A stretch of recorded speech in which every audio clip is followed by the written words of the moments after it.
I'm going to reopen this hearing. Mr. Nitschke? Good evening, folks. If there is anyone in the audience who was not at the last meeting and who wishes to be considered a party for the purpose of asking questions, making comments, receiving a copy of the board's decision, there are 2 tablets up on the table here. The one over here, Mr. Tillman, to my left, is for those who are unrepresented.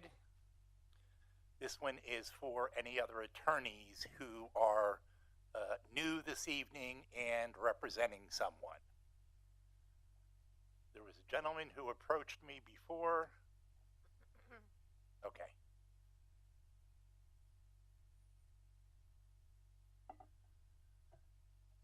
Everybody else, I presume, was signed in from last time?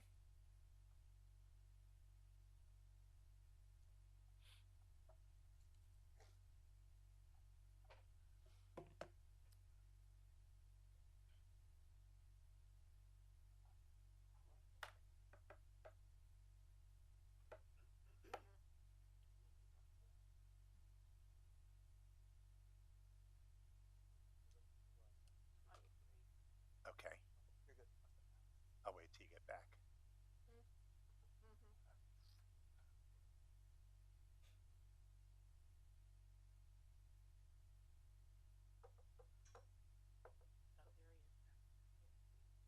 Okay, we're going to wait just 1 minute till Mr. Tillman gets back. He's just making sure that the feed is working out in the reception area. While we're waiting, counsel, do I recall that you had completed your case in chief? I had. Okay.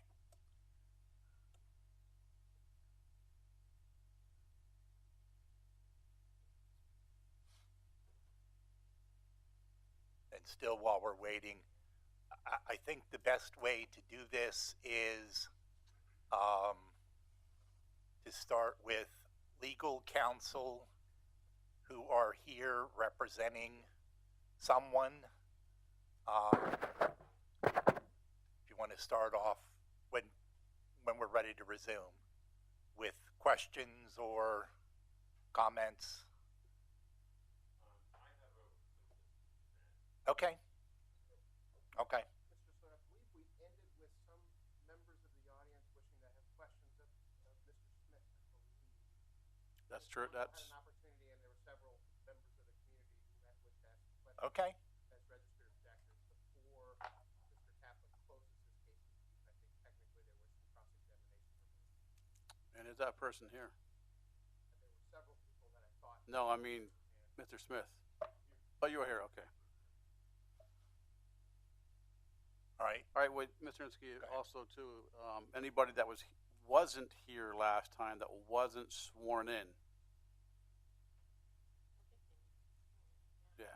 We should swear everybody in. All right, then we'll do that then. We'll swear everybody in. So with everybody that plans on speaking tonight, we're going to have you stand and be sworn in now. If you don't stand and be sworn in, you're not going to speak.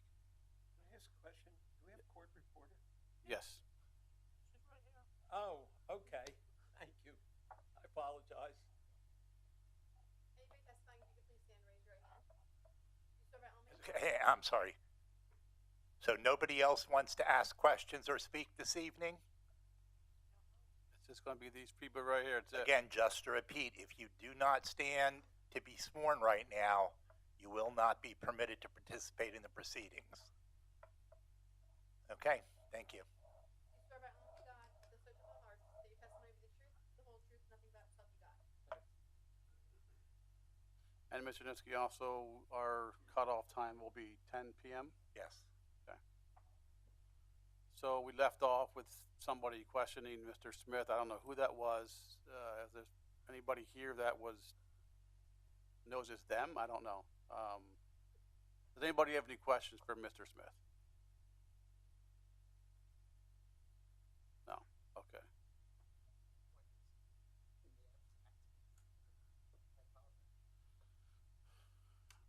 All right. So now, Mr. Nitschke, now I guess we'll proceed to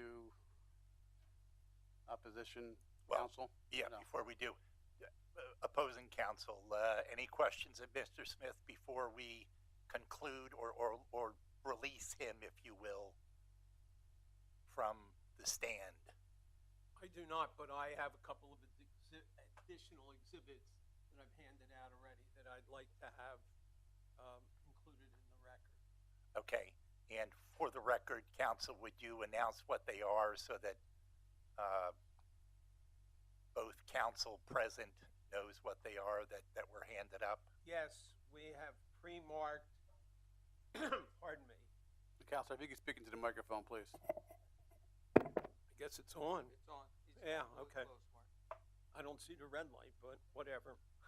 So we have amended the exhibit list that I've given everybody. We've added 2 more exhibits, 8J and 8K. If you recall, during our engineer's testimony, Mr. Haas, he talked about us having obtained from the Pennsylvania DEP our NPDES permit and also our water encroachment permit. Those permits, or one of them, is a joint permit between the Department of Environmental Protection and the U.S. Army Corps of Engineers, who has jurisdiction over wetlands. So, and Don Haas testified about our trying to get those permits from the Army Corps. Well, to our pleasant surprise, the Army Corps issued 2 documents. J is what is called a preliminary jurisdictional determination, in that the Army Corps of Engineers confirmed that the boundaries of the wetlands on the property that are depicted on our plans are accurate. That is, that they have jurisdiction over what is depicted as within the boundaries of the wetlands. The second permit, or the second approval, is the approval. It's really a Section 404 permit under section, I believe it's 404 of the Clean Water Act, that allows intrusion into the wetlands for the purpose of relocating the stream, as was testified. So those 2 documents we have pre-marked as 8J and K. And I'm not sure, Mr. Solicitor, whether I did this at the end of the hearing, but I would move the admission of all of my exhibits. I believe we did, but any objection to the admission of any of the exhibits presented? Seeing none, hearing none, so moved. Thank you. All right, so now I guess we'll hear from opposing counsel first. I don't know whoever wants to go first.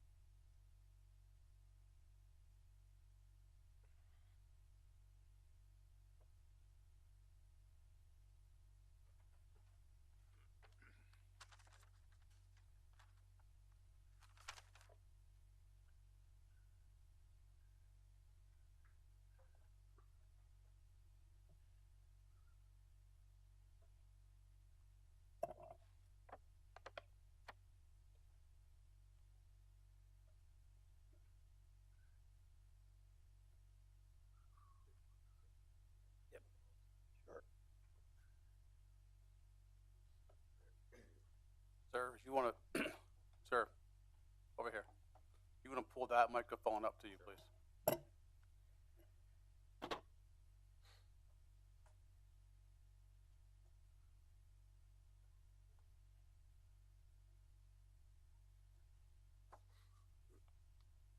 Counselor, while we wait for you, can we just have your client, give his name and address for the record? But just for the record, though. You want to give your name and address for the record? David Brandis, Regalsville, Pennsylvania. Can you spell your last name, Mr. Brandis? Brandes. Just like it sounds. Thank you. Thank you.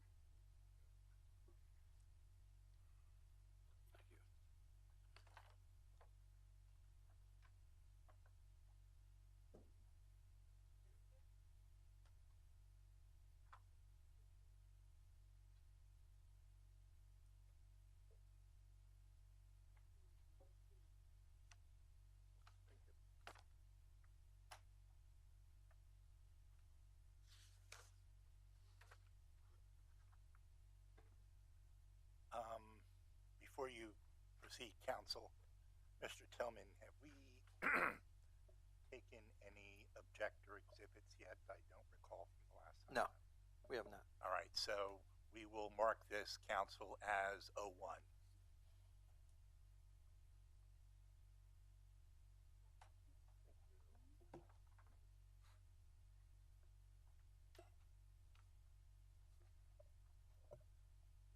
Getting the presentation loaded.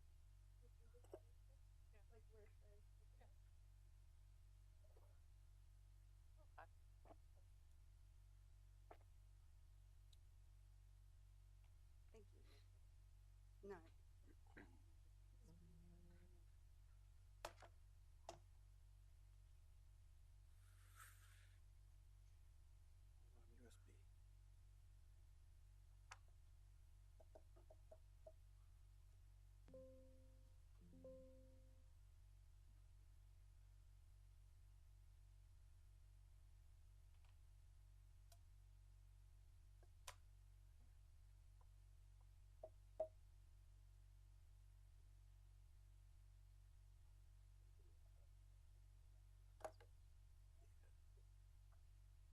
I don't have this. Oh, you this evening. Oh, sure. I mean, I think I know what.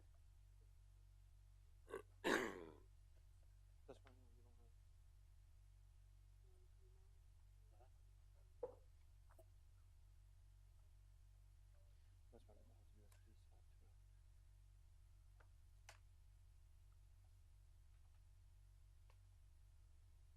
Bob, you mind if I run and just get a connector real quick for it? All right. If you have one, great.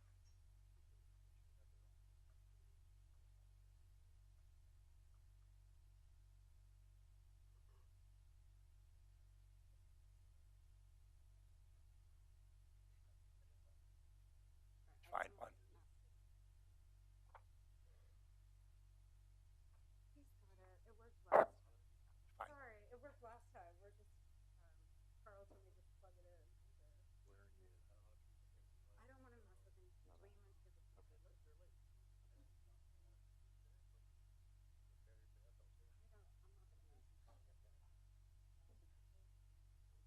That's projecting up there to the Connect. Oh, is it? Yeah. Okay, This so is then the. we just have like the toggle to go to. Yep. So that'll be USB. Okay. Yeah. Well,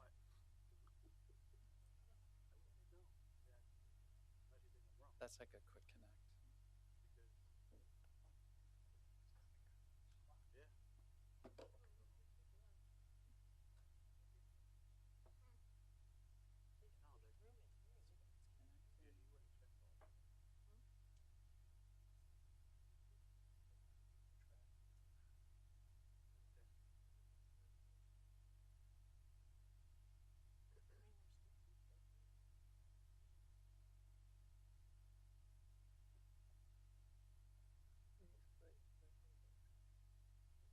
Oh, it might. Yeah. It might. Last time we just it was Plugged right in? there. Yeah. Okay. No. Go.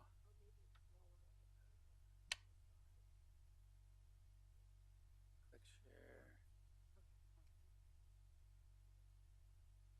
Done too many conference rooms that have these. I never like them because they like unless you want to do it you now. have to download their app. We're waiting.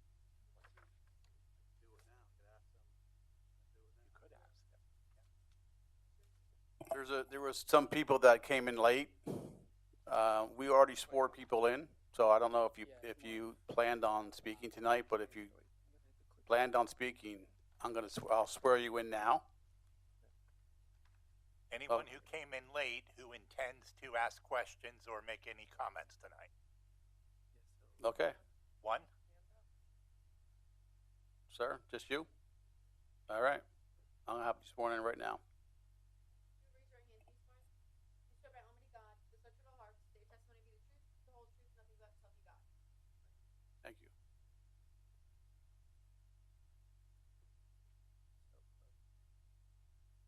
Should go red once you hit it? You're good. Oh my God, now where is it?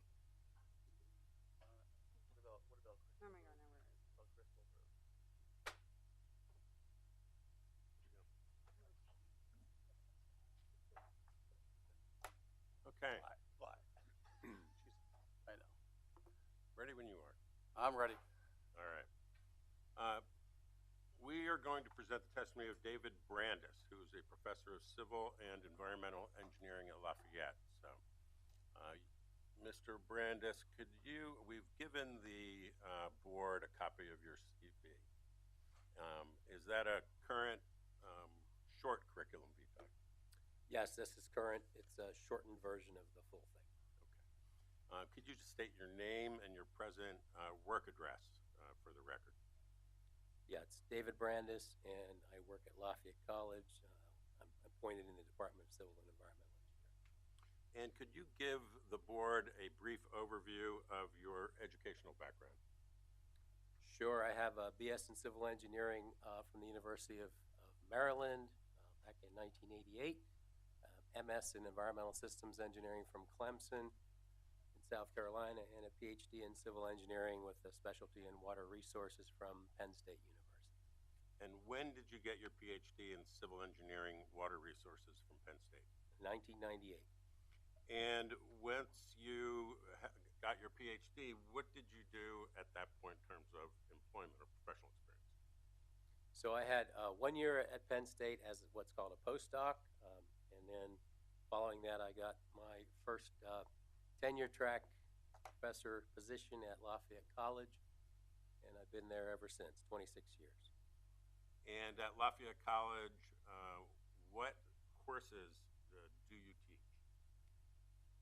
Well, at Lafayette, we teach a lot of different things, but I think the most relevant ones to this hearing are things I teach frequently are fluid mechanics, introduction to environmental engineering and science, water resources engineering, hydrology, capstone design. That's a good sample. Could you repeat that? I'm sorry. Could you repeat that? The last part or all of them? All of them. Sure. Fluid mechanics, introduction to environmental engineering and science, water resources engineering, hydrology, and the last one I said was capstone design. I've also taught a number of other courses. And with regard to those courses, do you have a particular interest or in the Bushkill Creek? Certainly. I've been studying the Bushkill Creek since I arrived on campus in summer of 1999. I've probably spent hundreds of hours in the creek and studying the creek, perhaps thousands. And for what purposes have you been studying the Bushkill Creek for thousands of hours? Well, in the realm of teaching, many of the labs that we do for example, for the environmental engineering course are based on understanding the Bushkill Creek and water quality and runoff in the watershed. In water resources engineering, we have labs where we go out and measure stream flows on a regular basis. In terms of research, I've been involved in several different studies, and currently we've been working since about 2018 on a long-term study where we're monitoring the response of the stream to the dam removal projects that have been going on now for 4 years. So there's been 4 dam removals over the last 4 or 5 years, and we've been monitoring how the stream responds to that. With regard to your activities at Lafayette, let's say, I'm looking at your CV here, have you published certain studies with regard to the Bushkill Creek and with regard to hydrology and hydraulics? Sure, yeah. Published a variety of things, specifically relating to the Bushkill Creek. We published, a colleague and I published a study on basically water quality monitoring and a new method for using electronic connectivity measurements to infer water quality. Published some work on detention basin hydraulics with a former student. Most recently published a paper with a former student and a colleague on understanding the flashiness of streams, which is really about how rapidly they respond to runoff and rainfall. So some streams have a very rapid and intense response. Other streams are much more buffered. And so the most recent study was why that is and what sort of parameters affect that behavior. And so, for instance, on the third page of your condensed CV, the number 1, it says hydrology and hydraulics. And what did you publish there, and what was the subject matter of that? Yeah, those are some of the ones I was just referring to. They're all related to watershed processes, primarily runoff processes. Some of them are related to techniques that we use, such as detention basin hydraulics, outflow structure hydraulics, which are used to mitigate the impact of development. Other studies related to water quality looked at different factors that affect drought flows in watersheds, in the local watersheds, and impacts of urbanization on base flow in watersheds, which is the flows that occur between storms. Really a variety of things.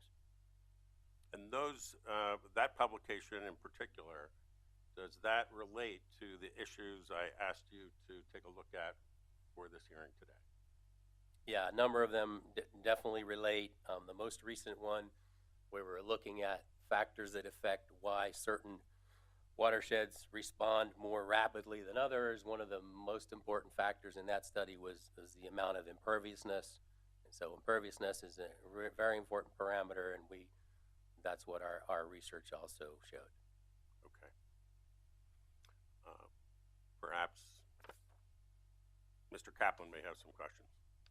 Well, I would do me a favor and narrow what he's going to testify about. So I would ask for an offer of proof so I can determine where I want to pose my question. Sure, I thought we were just on qualifications, but the offer of proof would be that Mr.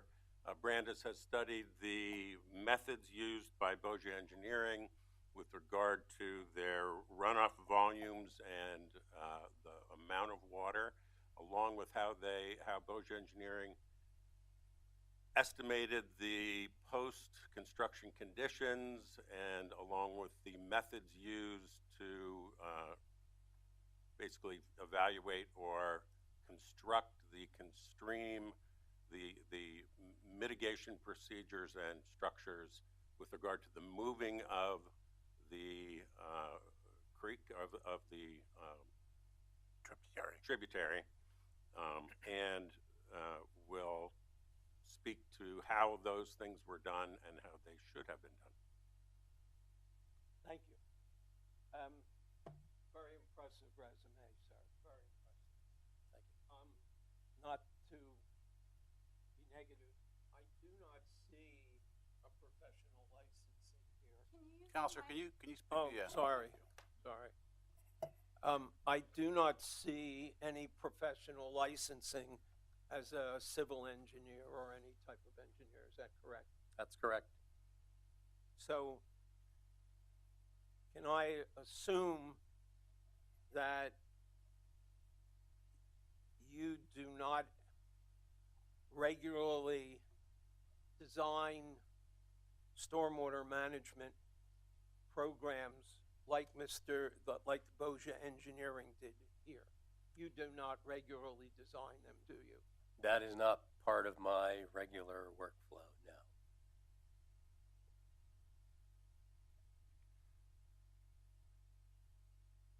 And I would like to know a little bit more about Mr. Shaughnessy, I believe, said that you have reviewed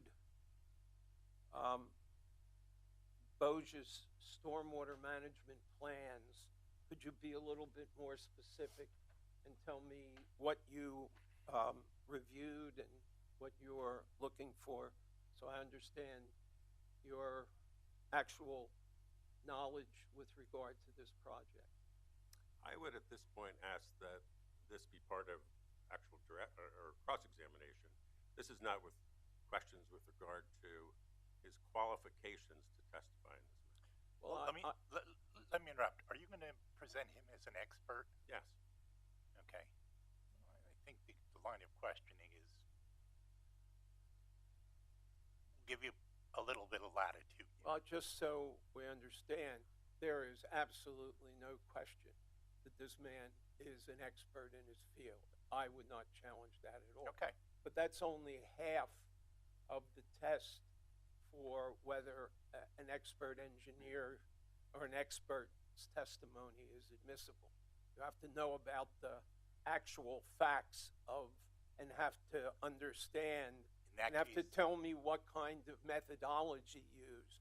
So I understand, but in that case, I would agree with counsel. I think that can be done on cross-examination, and you can make your objections at that time, especially if you're not going to challenge his status as an expert. I thought. No, I don't challenge his credentials as an expert.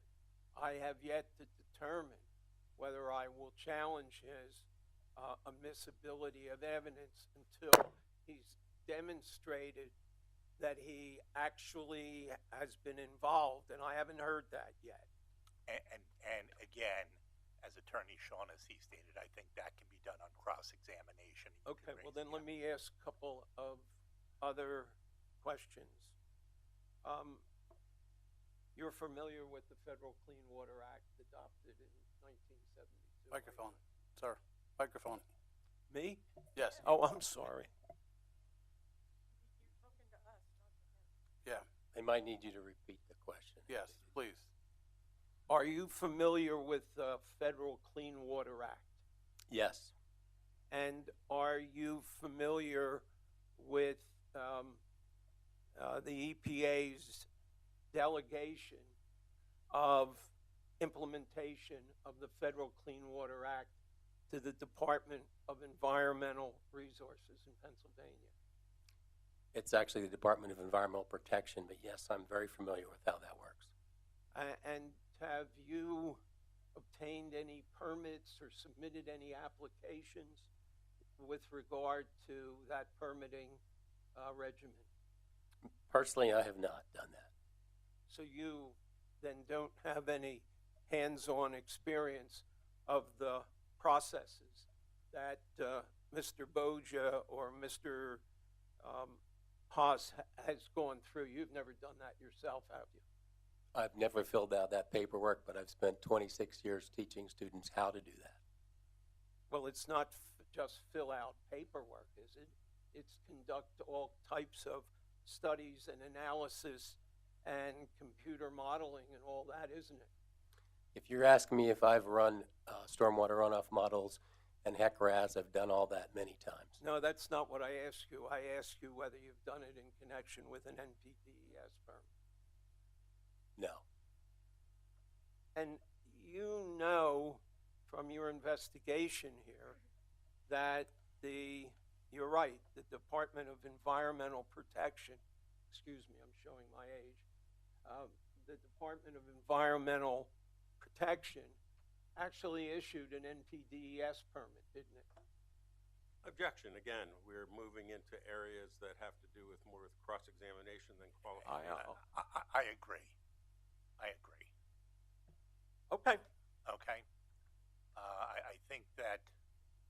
let him put on his principal case, and you will have as much time as you need to cross-examine and challenge his methodology and make any objection at that time.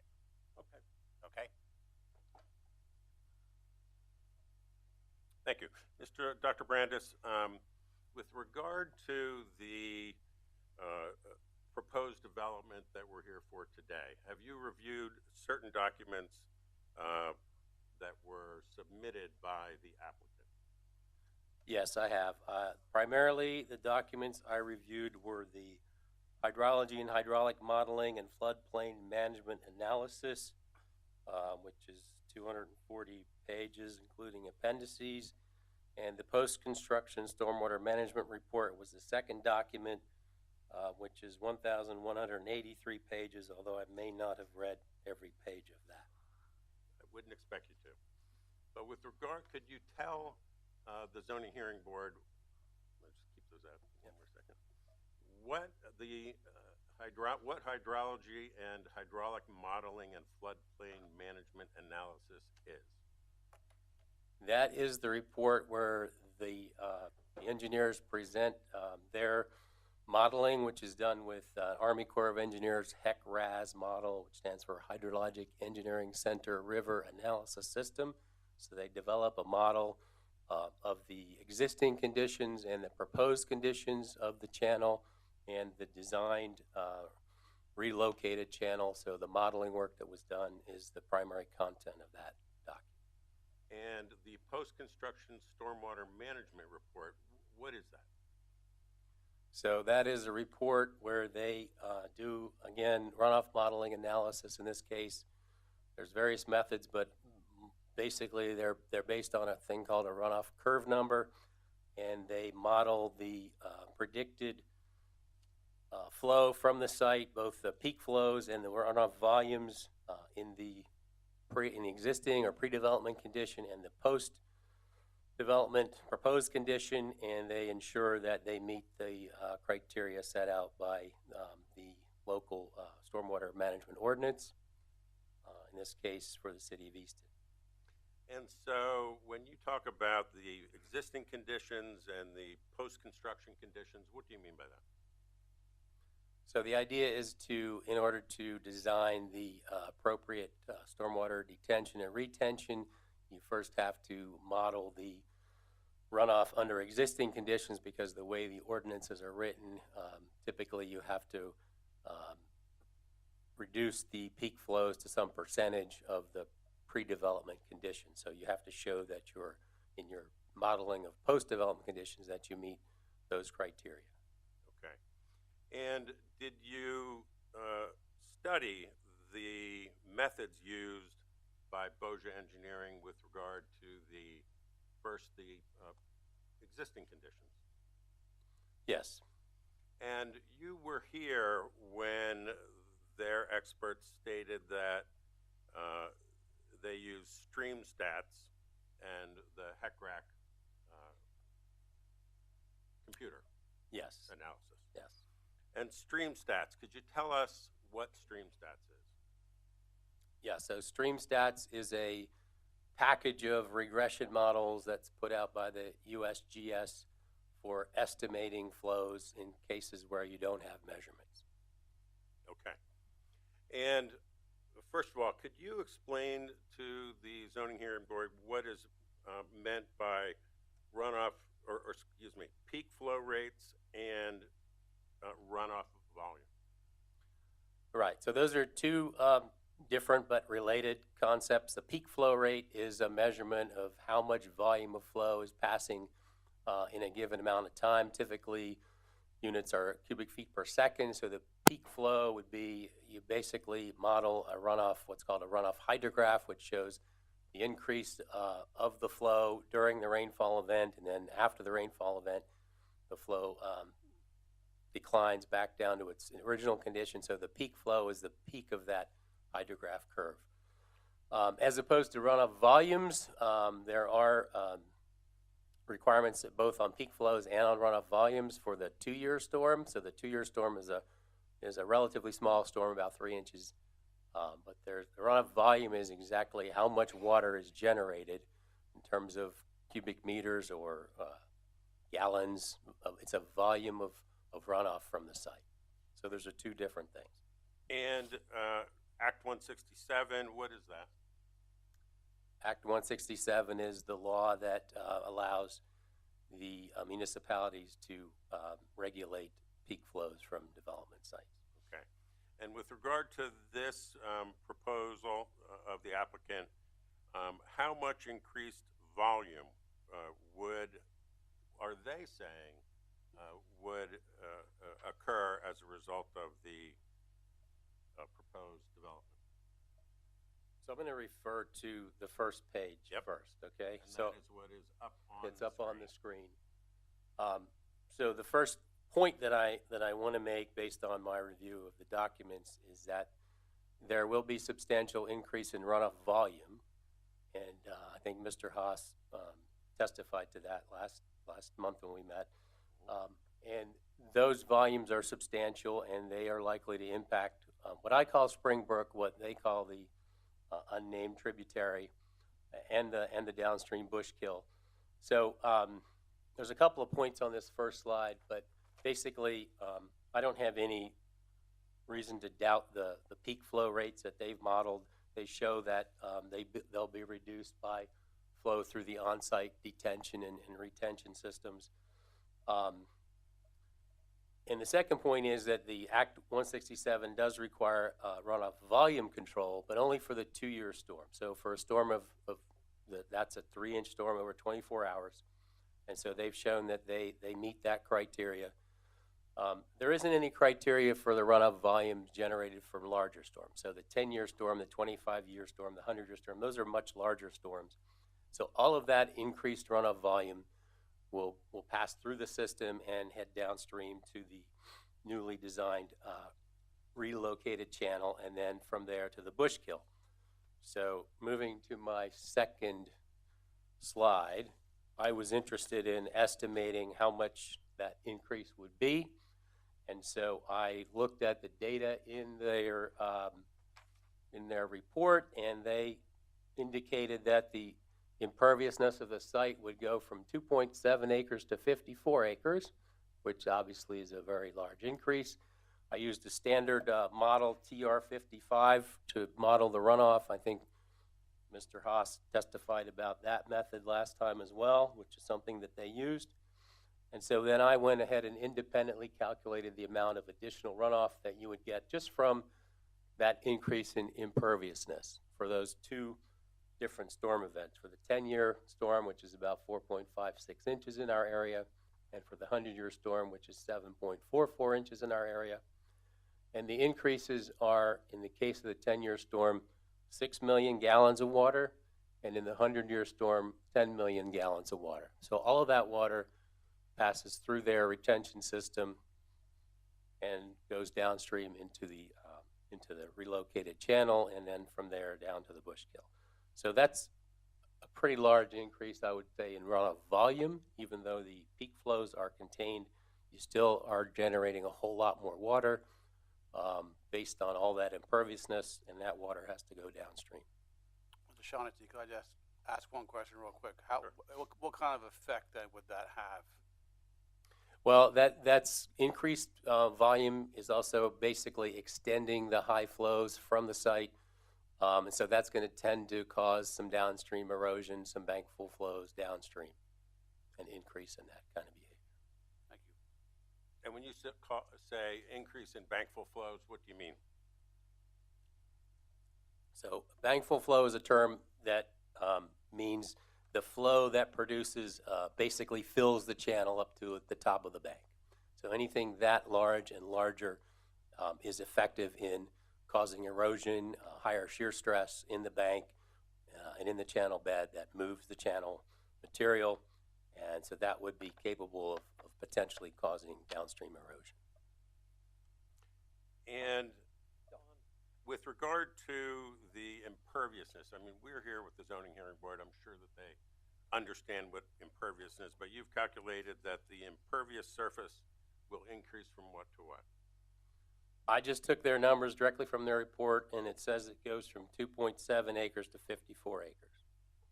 This is from a PCSM spreadsheet dated November 22nd, 2024. And so, did you then, so that's the first, That was the first thing that I noted. and that would be the first impact that you would see with regard to if this development were completed. Correct.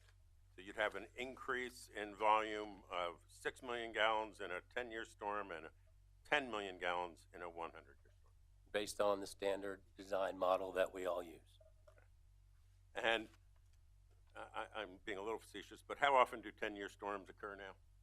Not very often, maybe 10 years on average, And 100-year storms? even less. So did you then estimate or take a look at the HEC-RAS modeling and channel design? That's where I spent most of my time, looking at the methodology used in the HEC-RAS modeling exercise that was done, and particularly looking at the input values that were used. And why is that important when you talk about the input values in the HEC-RAS? We're now a couple of slides ahead up there, sorry. One more, yep. Nope, back one. Back one. Thank you, Colleen. Well, like any model, the output is only as good as the quality of the input. And so there are some critical input parameters that have to be estimated with care. Otherwise, the output of the model is essentially garbage. And what did you look at with regard to the inputs to the HEC-RAS modeling? Well, anytime you run a HEC-RAS model, there's three basic types of inputs. You need a couple of very important parameters. I mentioned the bank full flow earlier, so that's the amount of flow that fills the channel. And then the 100-year flow, which you have to generally develop from a runoff model. That's another very important parameter that you use when you're doing the design. And then you also need continuous flow data, hydrograph data, so to model this, to simulate sediment transport and other aspects of the exercise. And then the last thing you need, for sure, you need data on the geometry, the physical geometry of the channel. You need the slope, you need the cross section. And in that case, they had survey data from on site, and so that's exactly how one would do that. And so I have no issues with the channel geometry and slope information that was used. Do you have issues with the flow hydrograph data and the design flow parameters? Well, as I mentioned earlier, there aren't any flow measurements on Springbrook, so you have to either estimate those or model those somehow. And so that's where I looked carefully at that. Okay. And if we could go to the next slide. Okay, so the first part of this is looking at the hydrograph or the continuous flow data that was used for running the model. I just want to make the point that it's not data, it's estimates. And there is no stream gauge or data on Springbrook itself. And so what Bozia did is they looked around for the nearest stream gauge station, which is on Bushkill Creek up by just north of Tatamy, very close to the quarry that's up there, right near Route 33. I'm sure you are all familiar with that spot. And so what they did is they basically estimated the flow in Springbrook by taking the flows that are measured at the gauge on Bushkill Creek up in Tatamy, and they just applied a simple area ratio of the area of Springbrook watershed and divided by the area of the Bushkill watershed. So they just did basically a linear scaling of the flows and used that as an estimate of what the flow is in Springbrook. Could they have put a stream gauge on Springbrook? Yes, stream gauges can be purchased and installed for not a lot of money. You can get the equipment for maybe $1,500, $2,000. And if they had used a stream gauge on Springbrook, would that have showed the actual flow rate? Yes, for the time period that it was installed, that would have shown the actual flows. But they did not do that. No. So instead, they estimated the flow rate by using the entire Bushkill area watershed, correct? Right. And hey, Mr. Shaughnessy, I don't want to stop you, but please, could you stop with the questions you're asking him? You're leading him. Counselor, microphone. Oh, I'm sorry. I said, excuse me, but would you please stop leading the witness? Oh my gosh, I've been listening to hours and hours of Mr. Kaplan leading witnesses in 5 different hearings, but if he wants me to be more particular, I will. Well, I want to hear this witness's opinion. So I'm getting to that if you would just let me. So with regard to the upper Bushkill watershed, or first of all, with regard to the Springbrook watershed, did you measure that and evaluate what the Springbrook watershed was? Yeah, and I can walk through this if Sure. Kaplan doesn't want to hear your question. So first I looked at the I get sick of my Springbrook voice too, so- watershed, and I characterized that, and then we'll look at the upper Bushkill and take a look at the characteristics of that, and we'll see how valid this simple linear scaling is then. So Springbrook watershed's 2.3 square miles in area, 67% developed land, 9% forested land, 0% wetlands. Those are taken directly from BOJA's report. Those figures, I created a sort of a GIS picture of what the watershed looks like, so you can see that there's quite a lot of development, as we're all, I think, familiar with that area coming down off of 25th Street. So it's a highly developed small watershed. Okay, so next slide, please. So if we zoom in a little bit, you can get a better view of the nature of the land there. There's a lot of land development. There's a lot of imperviousness. You see Easton High School there and 25th Street, a lot of residential development. This area was developed prior to 1992, almost all of it, which is when the Act 167 law came into became effective. So most of this development, there was no detention or retention, anything like that designed with this area. So most of that water runs directly off and goes to Springbrook and heads downstream from there. So that's the characteristics of the Springbrook watershed. So the next slide, we'll take a look at the upper Bushkill watershed, which is where the USGS maintains a gauging station down by Route 33 there, where the round circle is near the bottom. That's 31.2 square miles, so more than an order of magnitude larger. Only 7% developed, 37% forested, 2% wetlands. Those values come from an online program called Model My Watershed that will kick out that information for you. So let's see, there's also, you see a lot of ag land there. It's a fairly rural area. There's a couple of small towns. Stockertown is up in there. Belfast is up there. Wind Gap is just off to the right. So it's a fairly rural, wooded site. The reason the wetlands are important is because wetlands and forest are excellent buffers for runoff. So you wouldn't expect a lot of runoff where you have a lot of forest and a lot of wetlands. All right, next slide. So further, an interesting feature of the flow at that gauge is that there is a pumping. They pump from that quarry. There's a cycle about every 3 hours. They turn the pumps on and pump for about an hour and a half and then shut them off. So there's a constant kind of sawtooth pattern of the flows at that gauge.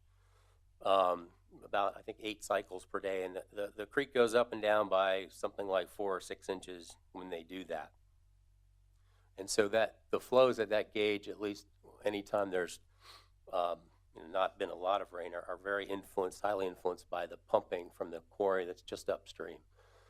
There isn't any mention of that in the BOJA report, and I should have said there isn't any mention of the strong difference in the nature of the two watersheds in the Bosier's report either. So they just present the ratio of the areas as their scaling factor. Okay, next slide. So to summarize, can I summarize now, Council? Sure, but go ahead. So there's the equation that they use to estimate flows in Springbrook. You take this flow in Bushkill and you multiply by 0.074, and that's the flow in Springbrook. So this is a highly, highly oversimplified and inaccurate way to obtain flow rates or estimate flow rates when you don't have measured flows. Doesn't account for the distinct differences between the two watersheds. They're wildly different in land cover. There's much higher runoff potential in the Springbrook watershed. There's no mention of the impact that the quarries may have had on those estimates. And furthermore, one of the things we learn in hydrology is that nothing scales linearly. Everything scales to some power, not the power of one. And what do you mean by that? The processes just don't add linearly. If you as watersheds get larger, there's a complexity to them. There's a nonlinearity to them. You just can't add up things and expect to get something close to the answer.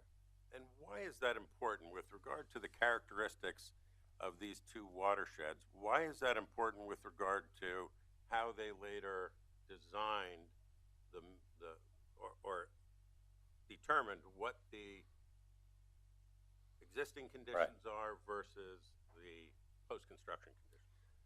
Well, given the difference, the distinctly different characteristics of the two watersheds and the difference in size, I would expect the equation is a gross underestimate of flow in Springbrook, because Springbrook is much more impervious for them. That's the main reason. Doesn't have the wetlands, doesn't have the forest. And so a simple linear scaling is going to give us an underestimate of flow at Springbrook. And why is that important? Well, because remember, the goal of all this is to design a relocated channel, and if you're using flows to do that, to run your model that are underestimates, then you're going to wind up with an undersized channel. So the proposed mitigation would be underestimated. Or could you say that again? It would tend to be undersized, because the reality is that the flows in Springbrook are going to be quite a bit higher than this little equation would estimate. And so the actual flows coming down Springbrook Channel, I think, are quite a bit larger than they are getting out of this equation. So therefore, you're going to need a larger channel to contain those flows.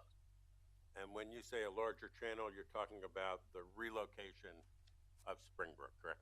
And, yes. And how they've designed it. Right, because that's going to be an engineered, designed channel with a cross section and so forth that has to be sized for the expected flows. Okay. And then, did you then also look at Bosier's design flow parameters with the use of StreamStats?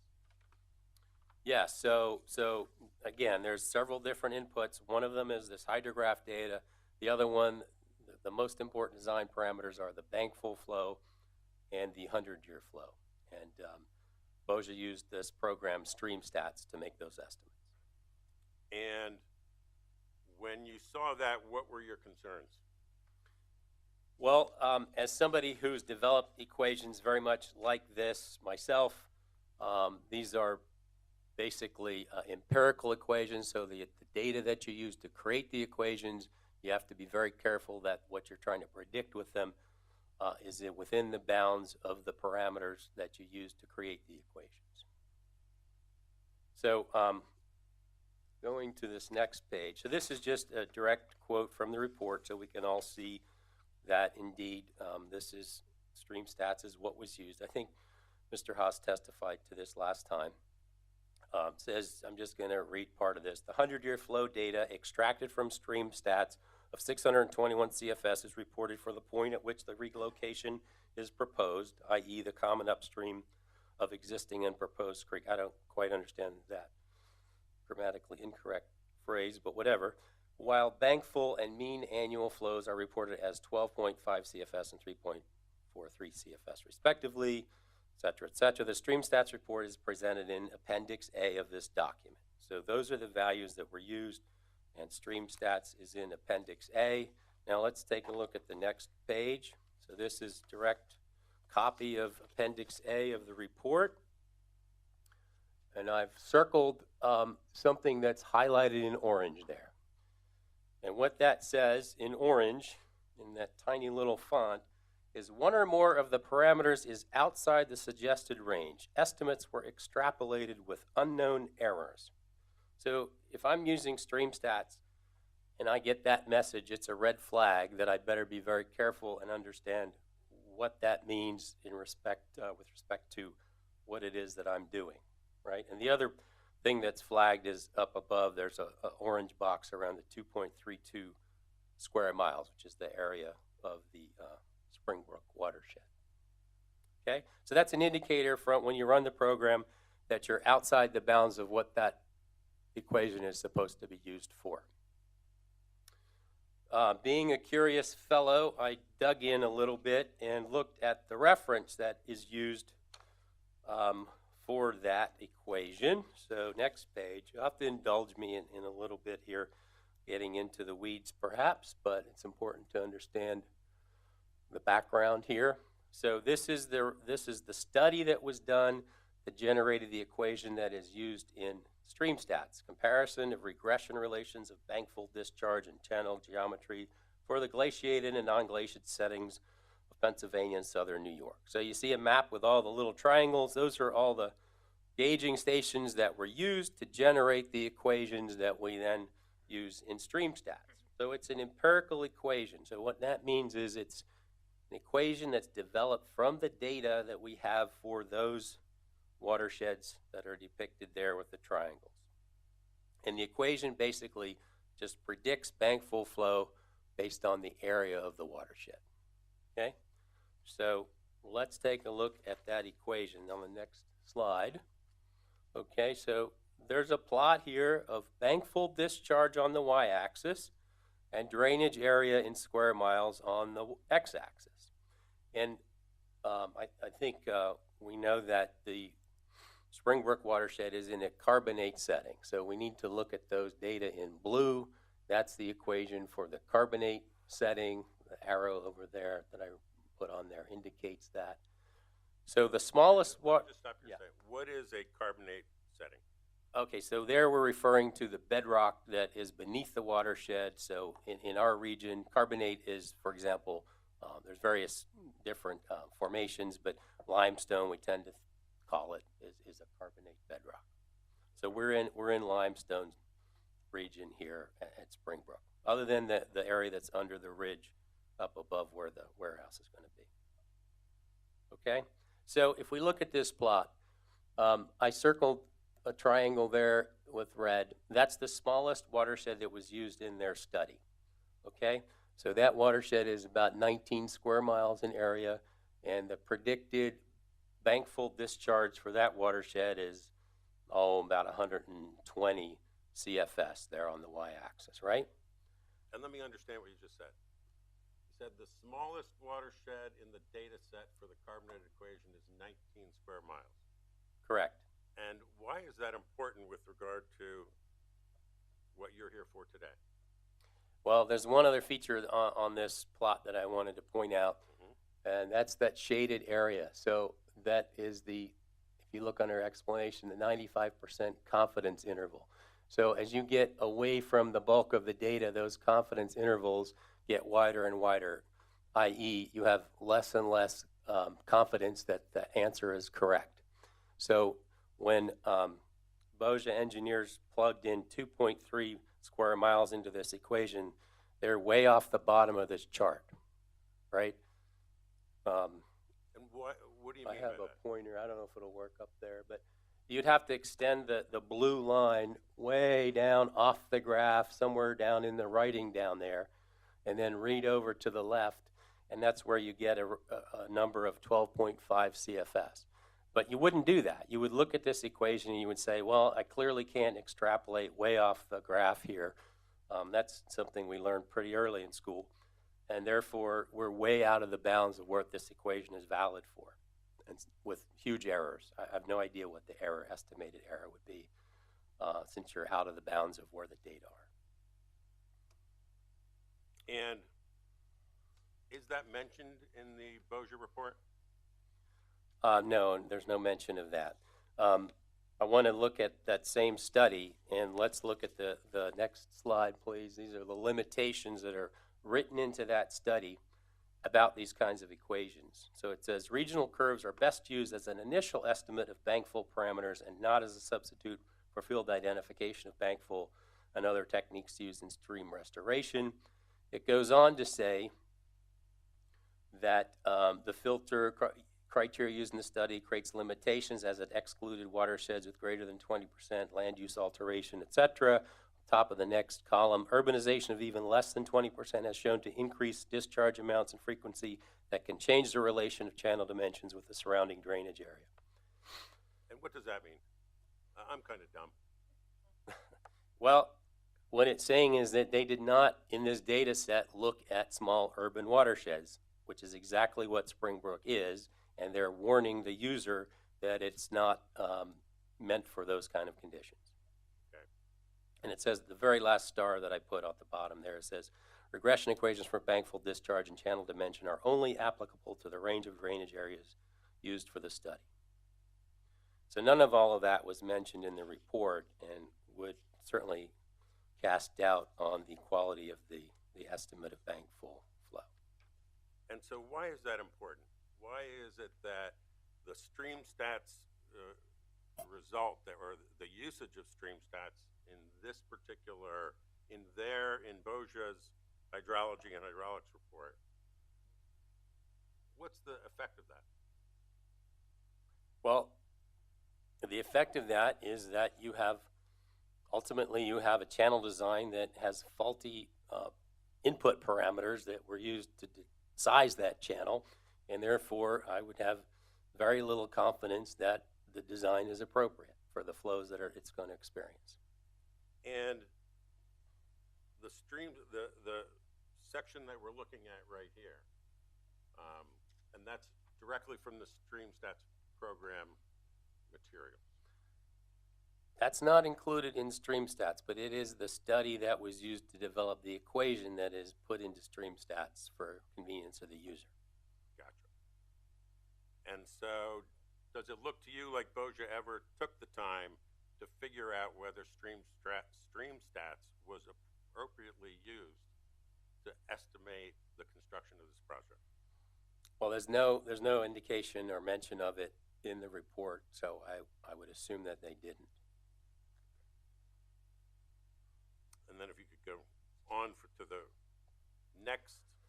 Yeah, so the other important input parameter for running HEC-RAS is to what the 100-year flow is, because what HEC-RAS is going to do is it's going to take that amount of flow and you're going to use the geometry of the channel, the size, the slopes, and so forth, and distribute that, and what it does is it then predicts what the water surface profile looks like.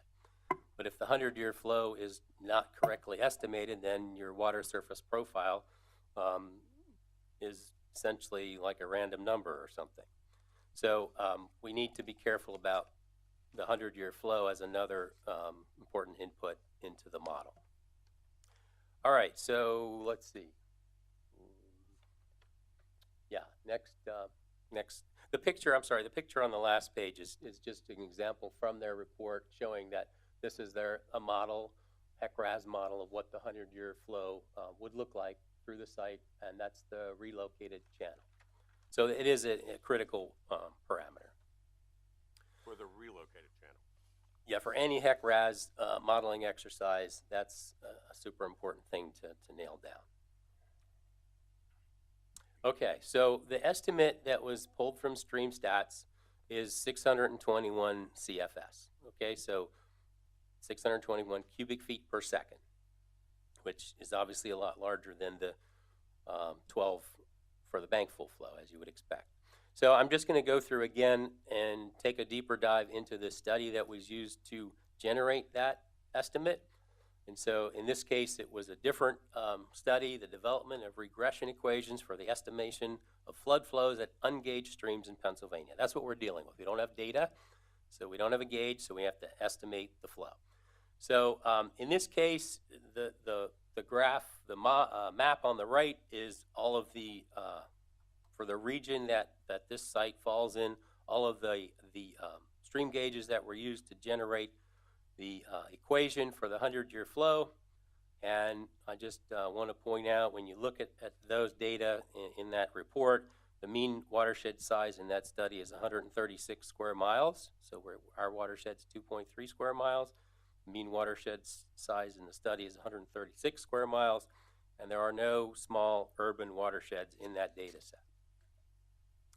Okay, so here we're going to get into a little math, but it's ugly, but I'll just hit the high points here.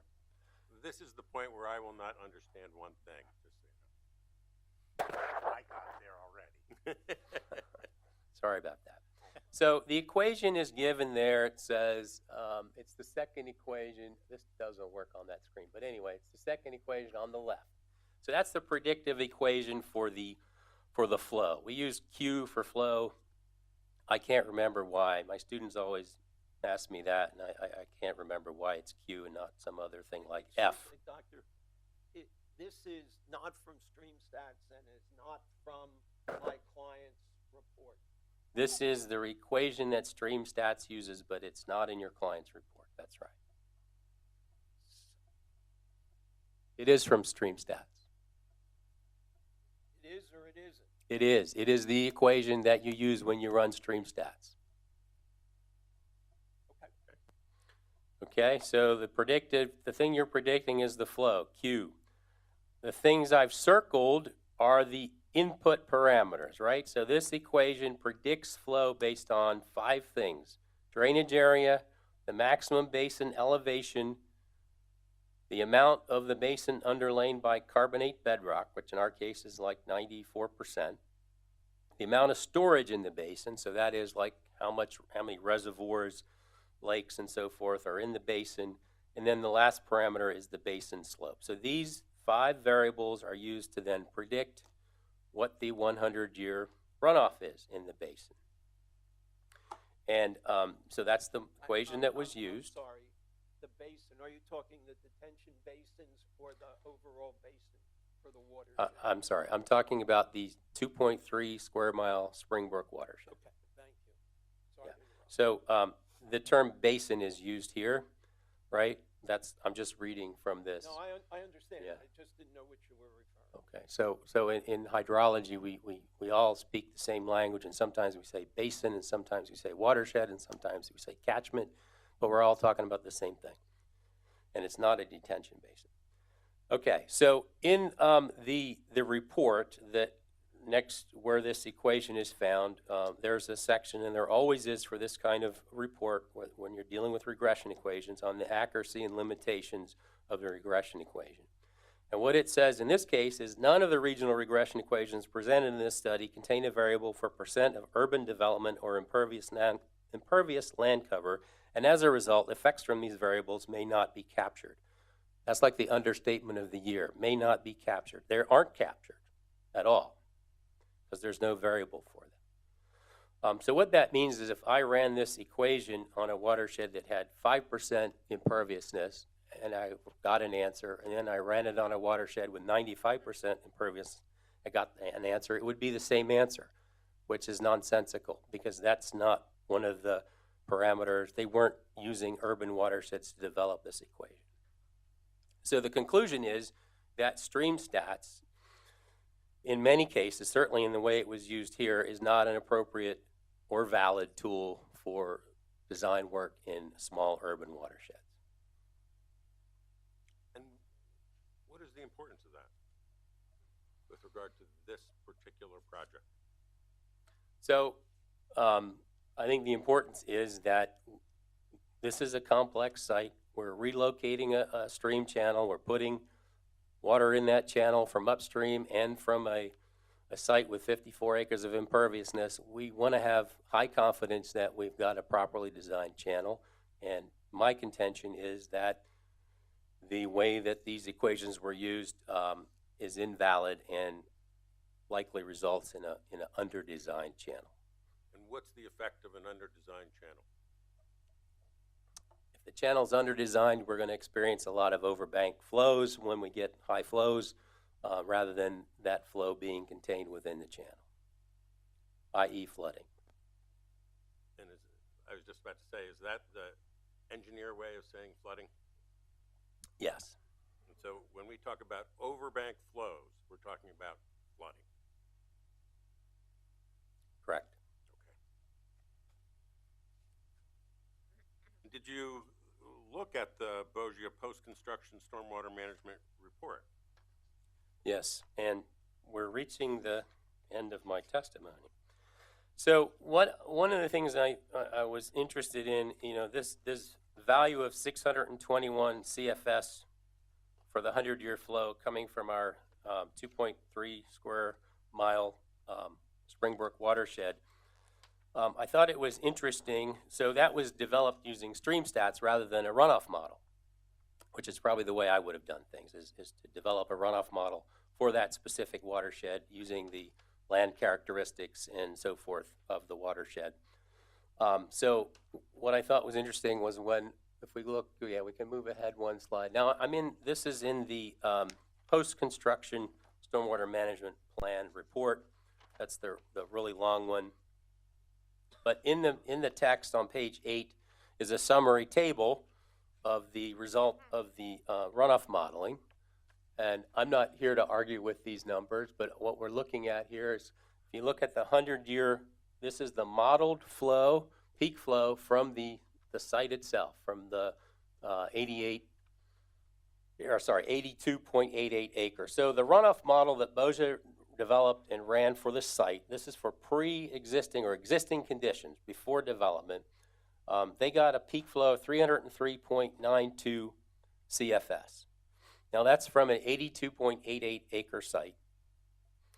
And StreamStats is telling us that we get 621 CFS. That's a little more than double that flow from an area that is 1,485 acres, which is about roughly 15 times as large as the site.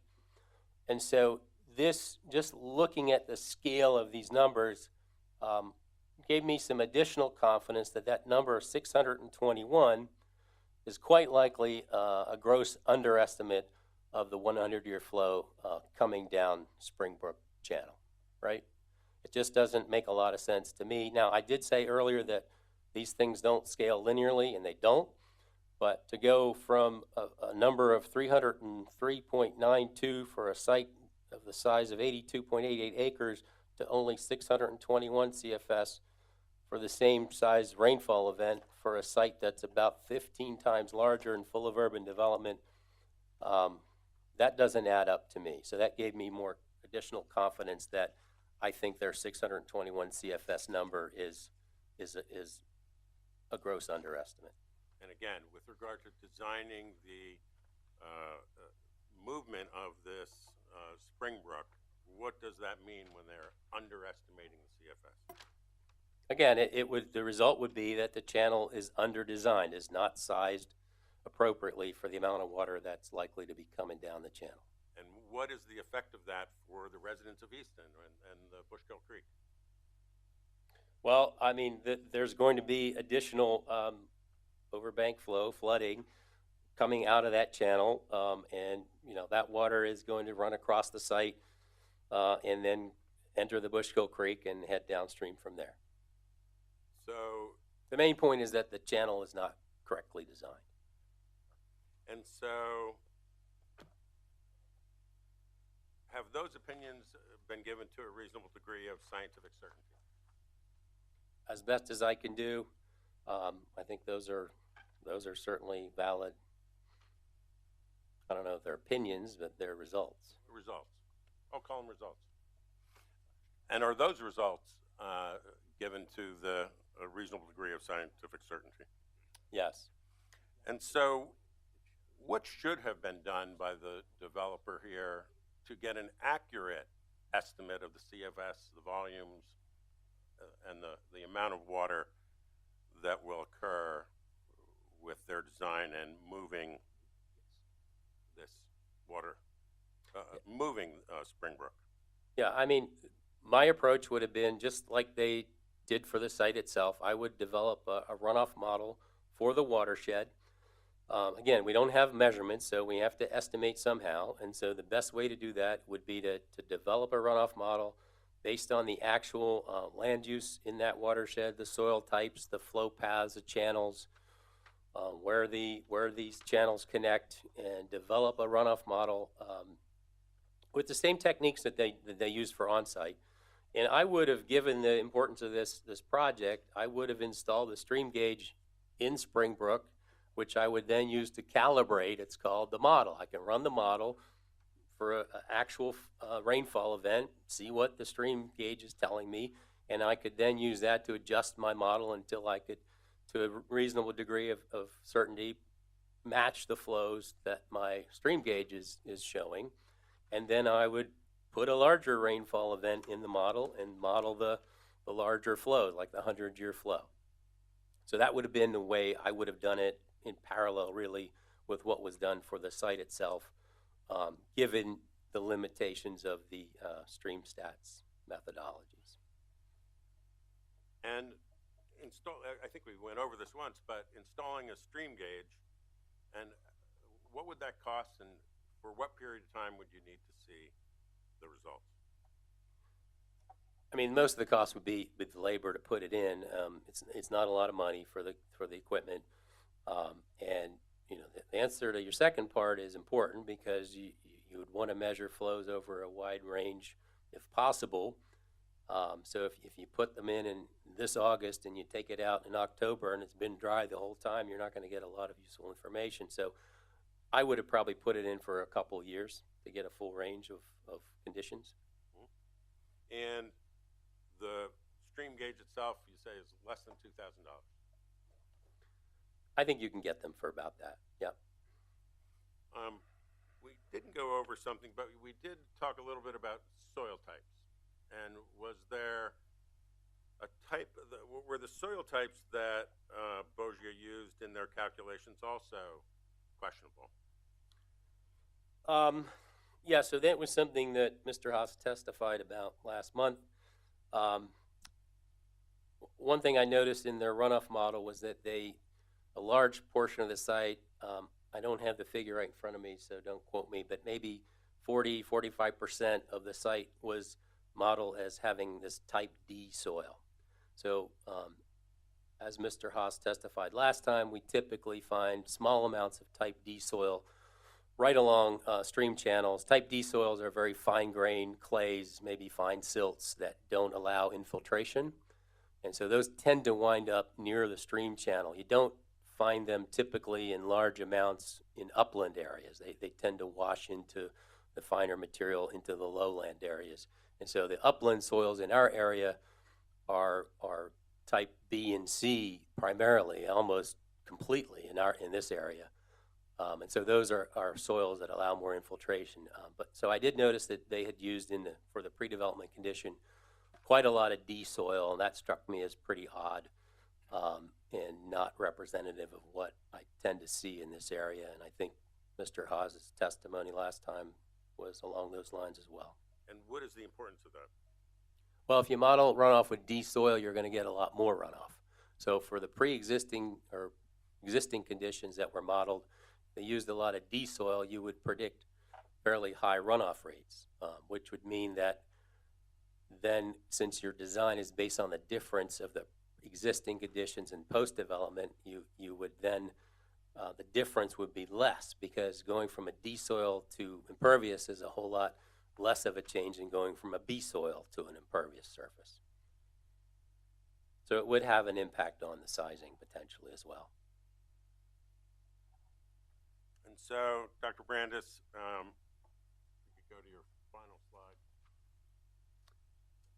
Yeah, so this is just, just the overall wrap up here. The main points of what I've been saying. I guess I'll just quickly read through them. my conclusion is there will be large increases in runoff volumes to Springbrook, and then from there to Bushkill Creek for large storms. And to answer the question you had earlier, that would tend to increase downstream high flow conditions, potential channel erosion conditions. The second point is that the flow estimates based on Bushkill Creek gauge are inaccurate and are underestimates of Springbrook flows, I think, by quite a lot, because the difference in the characteristics of those two watersheds. Point 3 is the one I've been going over, is that the stream stats flow estimates used for the design work are invalid in the way that were used, and I think highly inaccurate for small urbanized watersheds in general. There are definite caveats in the stream stats documentation about that very thing, and I don't think BOJA paid close attention to that. And so overall, I think their Heck grass modeling study is invalid. I don't have any confidence that the answers that it gives are correct. I think a calibrated runoff model would have been a much better approach. And so what this means, I've been saying that already a number of times, that if the channel is under-designed, we're going to have more overbank flows and more localized flooding, because that channel is not designed to contain the flows that are likely to be coming downstream.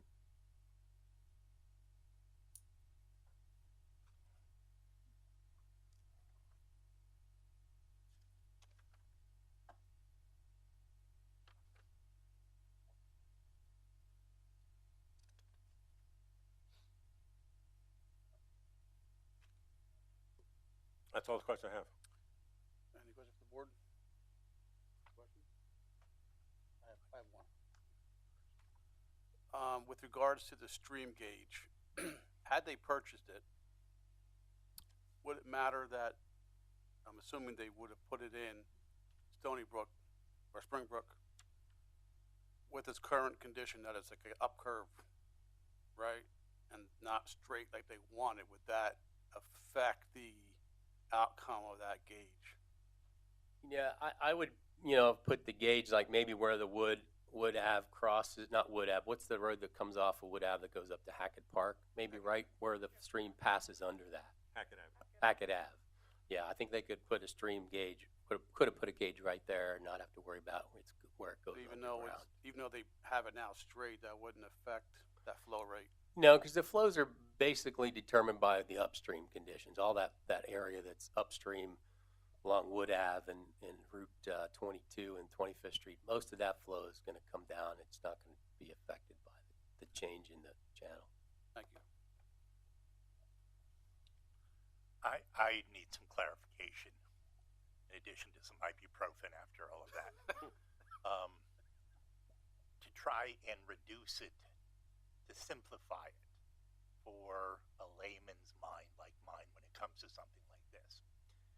Are you saying that if they would have installed a stream gauge in Springbrook and gotten an accurate reading, the numbers would then be more accurate and would guide them to the proper size channel to construct, to relocate, so that you wouldn't have overflowing banks? Yes, I mean, so the stream gauge would be installed so that you could still have to develop a runoff model of the watershed and use that gauge as like your ground truth to start with to develop that model. Exactly, it would be your weight of ground truth in your model. Anybody can run a model and get answers, and they make nice plots and whatnot, but you need to ground truth that. And so that gauge would have given you the actual data to base your model on. So to boil it down, though, assuming that were done and it showed the need for a larger channel, and that channel was installed, relocated, whatever is to be done with it, would we be having the same conversation that we've had the past hour? No.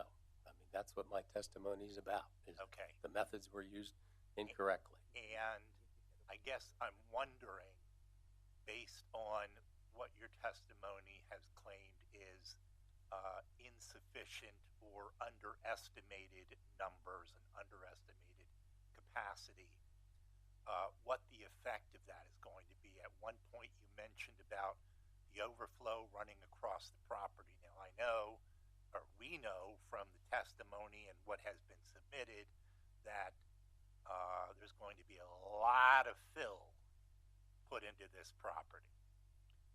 Do you have any opinion as to what effect the overflowing water might have on the fill that's going to be put on this property? And do you have an opinion as to what it might do to the drive that's to be installed and the culvert and the bridge? Well, let me start with the end part. So the culvert design also depends on the same flow estimates, right? I didn't talk about that, but you size a culvert starting with what flow you expect to be passing under it. So clearly that would also impact the design, the sizing of that culvert. So the first part, what I would expect is if you're going to have overbank flows during these high flow events, is it's going to tend to erode the stream banks, any plantings that are down there. I think there's some wetland areas that they're proposing along there. So that's going to tend to be eroded away. And that water then, is, I don't know what the material is. I think it's going to be fill. I think they wouldn't use contaminated fill there. But that material is going to wash downstream. Okay. Going to wash downstream, but will it wash over the property? Yeah, it Or would can go you say that? over the property first and then into the closest stream, which And is the would it Bushkill. be fair to say that if it washes over the property and the fill is not properly compacted, some of that fill is going to go with it and into the stream and into the creek? I'm going to object. That calls for total speculation. Well, it does, but he has been recognized as an expert, so I'm asking him for his opinion. How can you speculate about the fill? How can I don't mean to be disrespectful, I but how can you? I gave him a specific scenario. That's how. So any overbank flows are going to tend to erode whatever material they're in contact with. So whatever's near that stream in that low-lying area is going to tend to be eroded. It's going to pull up vegetation that's planted there, and it's going to send it downstream. This is all part of And you think the overflow will be that powerful, for lack of a better word, to take out vegetation? Yeah, I mean, if we're talking about the 100-year flow, which granted doesn't happen that often. Right. So those are high flows. Those are erosive flows, high shear stress. So those would tend to pull up plants. If you see, after the Bushkill floods, you see evidence of this kind of thing. Right. Sediment strewn around, erosion of various areas near the stream. Okay. Thank you. May I follow up? Or Go ahead. Yeah. Whoa. It's my cross-examination. Sure. No, he doesn't get rebuttal yet. I was just following Mr. Kaplan's lead in all of the other previous. I am impressed. Thank you. Yes. Floor is yours, counsel. So I would like to have access to the computer so we can see if we can put up a drawing of the property so we understand what Dr. Brandis is talking about. So could you take your, is that your computer? That's my Oh, that's your computer. computer. One that, if you wouldn't mind, I'd like to. One underneath. Yeah, you can. Thank you.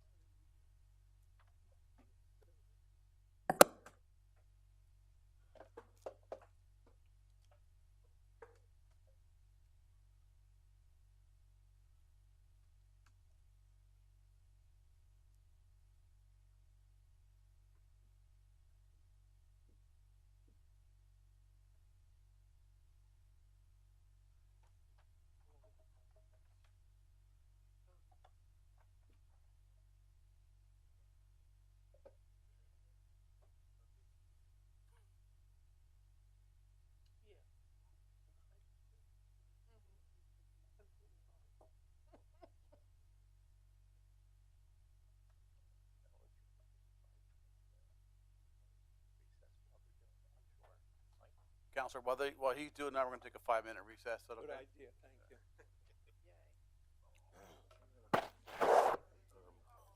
Donald, you gotta wait for it. There you go. Which plan do you want? Well, I sort of alluded to it, right? At the end there. Right, that's what I was gonna follow up.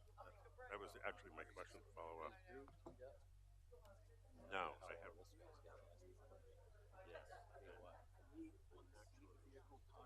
Back and forth, where you show where it is existing.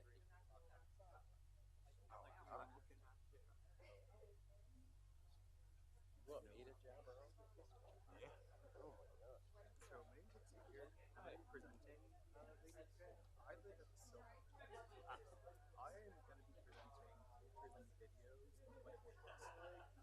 I have I live 80 feet away from the I have videos after 1.75 inches. When it's my turn, is there any part of am I allowed to ask you? You can ask when they're gonna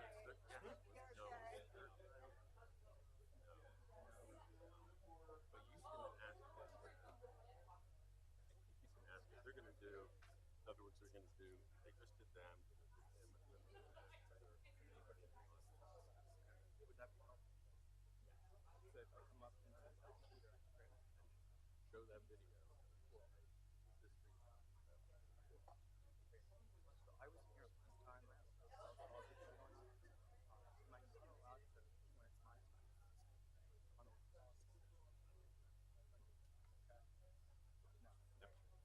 So, what I want to go back, I'm going to be able to ask you questions. Oh, as like, I want to get off of this. what's that? I want to get off of this. So you want to drag us along? I want, you just sent that thing to me. He told me, I know they, that's what they really need to do. So, this has to be. Yeah, I was saying.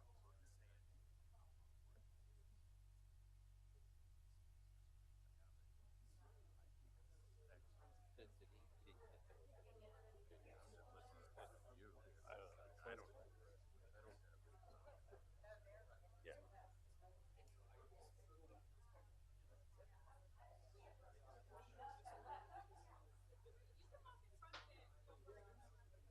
But I want to ask you what is all this 6 million and 10 years to start with.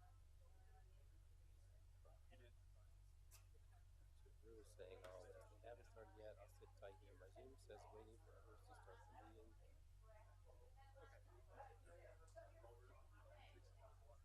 All good. I think we might not even get.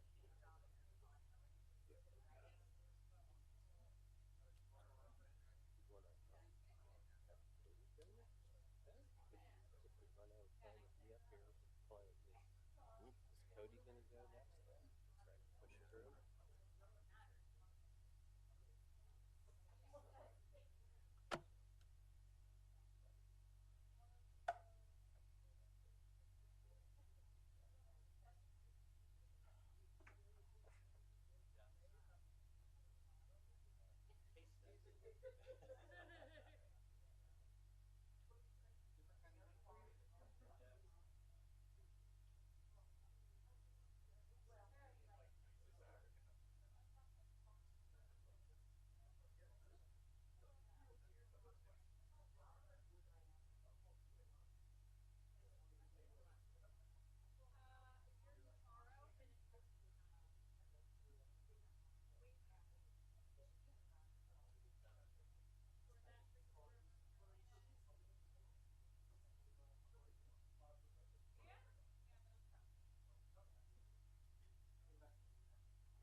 What's that? Don't you need something to chomp on? I do, actually. I didn't want it before because I was afraid I would go to the bathroom. It's Now. freezing in here. I'm freezing. Are you really? Yeah, I'm cold. This is gonna be a 10. This is gonna be the whole 10. This is gonna go. Oh, This is gonna go on again. definitely, Another third. definitely. gonna end.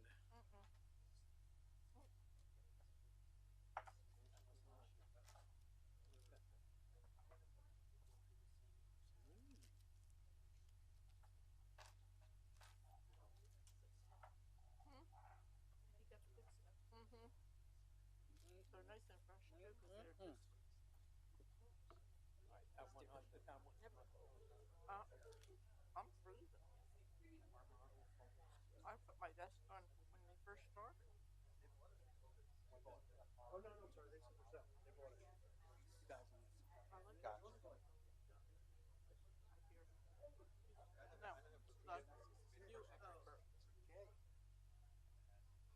No, the new expert. He's kind of no nonsense, you know? Gets right to the point. Huh? I know. I was like, I'm gonna have a bank fill. I think my flow rate is pretty high right now. I'm gonna have a bank fill. We don't know what happened. Yes.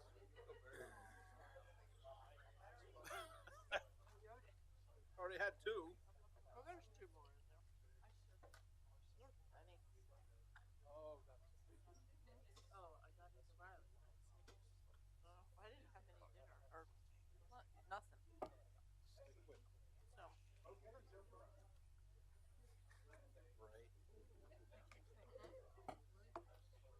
Oh yeah, they're the two ones that have the dinner and book better, I think.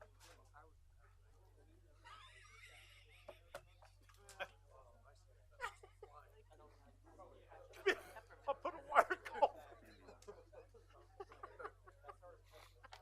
I didn't even want to drink it. Bob, don't you want any dinner? No dinner? Bob, you want a Reese's? Oh, that I will take. Okay. Thank you. Yeah, I think maybe somebody hit the Thank you. I'm good. power thing on there when they were plugging stuff in If and these out. are, Yeah. these are what they used to be. It's all good. We, These are midgets. Yeah, I like. alrighty. Look how tiny they are. Yeah, absolutely. All right. Anyone else? They're small, Dwayne. No, I'll just take one for now. You're good? Wayne's watching his figure. You watching your figure? Yeah, watching it get bigger. These are my favorite. They're Reasons, Risons, whatever they call them.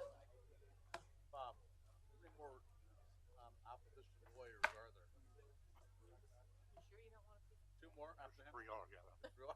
I have so much. We're gonna have two more meetings. Which you're gonna have to organize. What's that for? Somebody's buying drinks. Miss Stark's buying drinks. Organizing? What's the organizing? Drinks. Oh. Pizza and chips.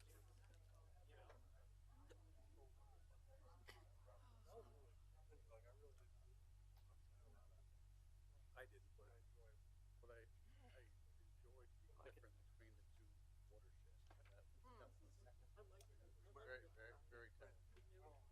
Very, very, very good. They don't, right? Oh, okay.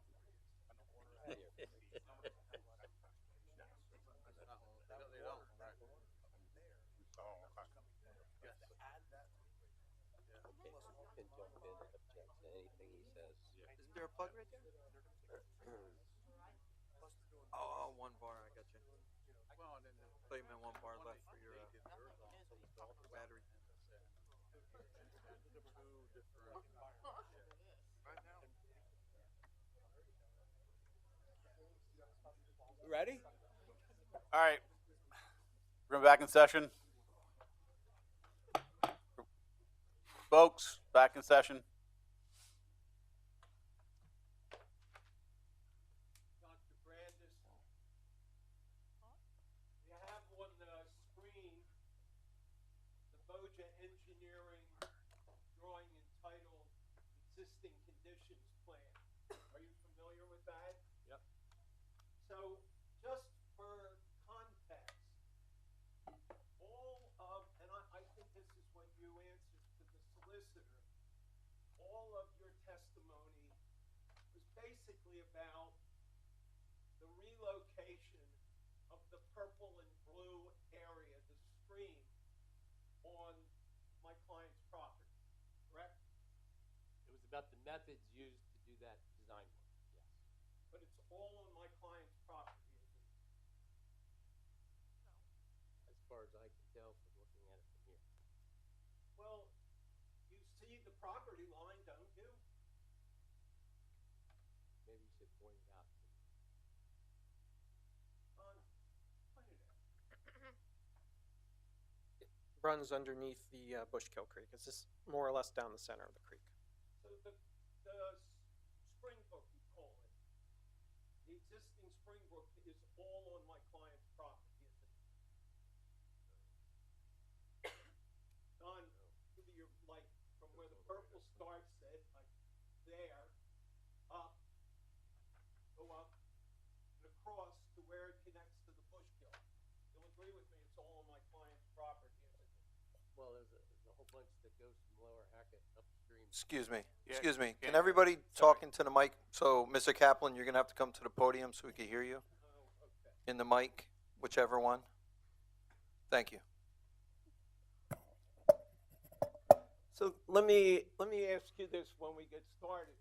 You see where, from the lower left-hand corner, you see where the number 5154 is on the screen? Yes. So take that away, Don. That's, what street did you say that was? Hackett Avenue? Hackett. Hackett. The existing stream goes underneath Hackett Avenue, doesn't it? Yep. There's a culvert there. Okay. What do you mean, okay? Don't you know there's a culvert there? Yes, there's a culvert there. And the culvert controls the amount of flow and the rate of flow that comes under Hackett Avenue and then comes onto the property, doesn't it? To a certain extent, yes. Depends on the flow rate. It controls the maximum flow rate that goes onto my client's property, doesn't it?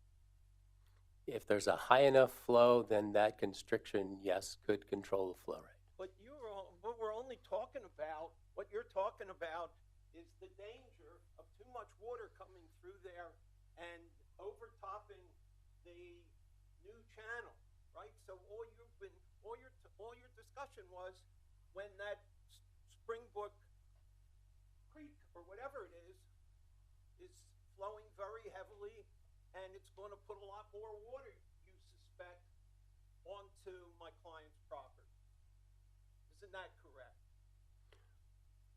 Yes, I think the methods that they used underestimated the flow coming downstream onto the property. Sir, do me a favor. I ask questions that are susceptible to a yes and no answer. And I would I'd appreciate, object. I would appreciate it if He you would is. answer them yes or no. I would Go ahead, object. excuse All me. right, hold excuse me. on, hold on. Mr. Brandis, Dr. Brandis is giving the answers as he understands them, and there is no reason for Mr. Kaplan to berate him at this point when he's I simply giving, you were. So there's no reason for him to berate this witness for things that are a problem with his own question. I'll be honest with you. I'm sitting here wondering what difference it makes whether it's on your client's property or Well, not. we're going to get You to that. still have to make sure that it's going to flow safely and in the manner it should down the Bushkill Creek, which is not on your client's property. That's right. But the point that I'm making right now is that there is a limitation off-site that limits the amount of water in the 100-year storm or the 50-year storm that comes across Hackett Avenue. And all I asked for was, is that true? Can you give me a yes or no answer? It doesn't have a yes or no answer. It depends on the flow. But the next question is, doesn't that culvert set a maximum amount of flow that can come under Hackett Avenue? Under certain conditions, yes, it probably does. What do you mean under certain conditions it probably does? Because it won't act as a flow constriction unless some flow threshold is exceeded. Well, that's exactly what I asked you. So it sets a maximum, that culvert sets a maximum amount of flow that will come under Hackett Avenue, right? not quite that simple. So, Attorney Kaplan. oh, I'm sorry. If you want to pick the mic up and It's into the, oh, it's underneath. oh, is it? Okay. I wish All I right. could. The wire goes on. I thought. Now, Okay. you've told us all about how concerned you are because we don't have actual empirical statistics about the rate of flow, the quantity of flow, and that you're concerned that we've underestimated it and it's going to cause a problem when we straighten out the creek. Do I understand that correctly? Yes. Thank you.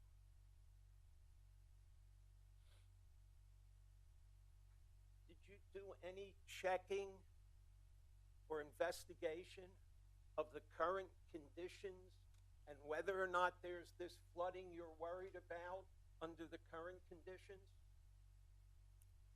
Since there isn't any gauge at that site, I'd have to be standing there during the flow events and taking pictures or something, and no, I haven't done that. And you haven't done that. You haven't done that. So you No. don't know whether that stream that flows there now and will flow afterwards is creating so much water that there are flooding conditions now. You don't know that. My reasonable estimate would be that there are conditions when we get high rainfall events that cause flooding in that area, yes. Could you read my question back, please? I'm going to ask you to give me a yes or no answer, Doctor. I'm sorry.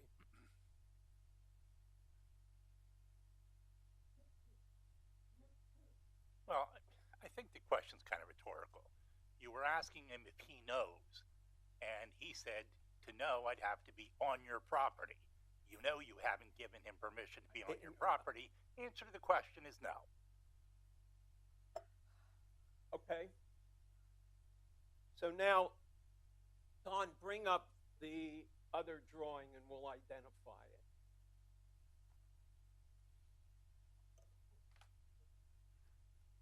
So this is the Microphone.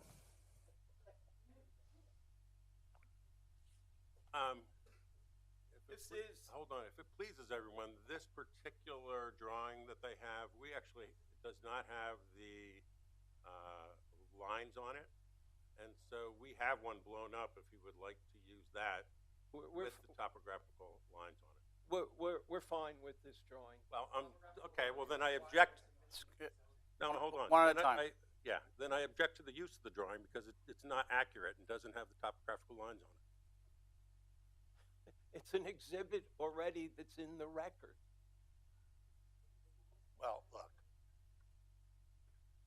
if you don't use it, he's going to want to put it up there. Can we not agree at least to put the same thing up there? I have with no topographical lines on it? I have no idea whether his drawing is accurate. This is the drawing that is part of our record. Okay. And You can put the other one up later. sure, but I just want the board to know that this exhibit that they have given to the board is inaccurate and Objection. hold on, let me Oh, finish. Is inaccurate and does not have the topographical lines on it. I suspect that's for a reason. The topographical lines should be there so that you can understand the scale and scope and actual reality of this project.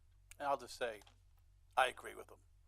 So, I mean, I would rather see a more accurate. I haven't even asked a question about it yet. Okay. So let me see what you're talking about. Where's the drawing that you want to use and who created it?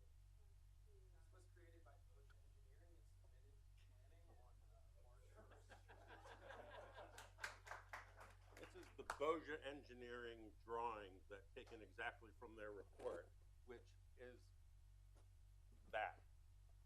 except that one is inaccurate. No, this is not the same.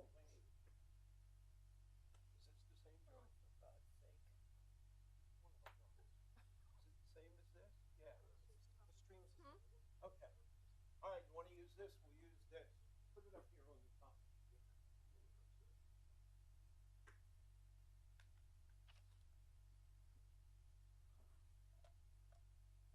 So I just want to understand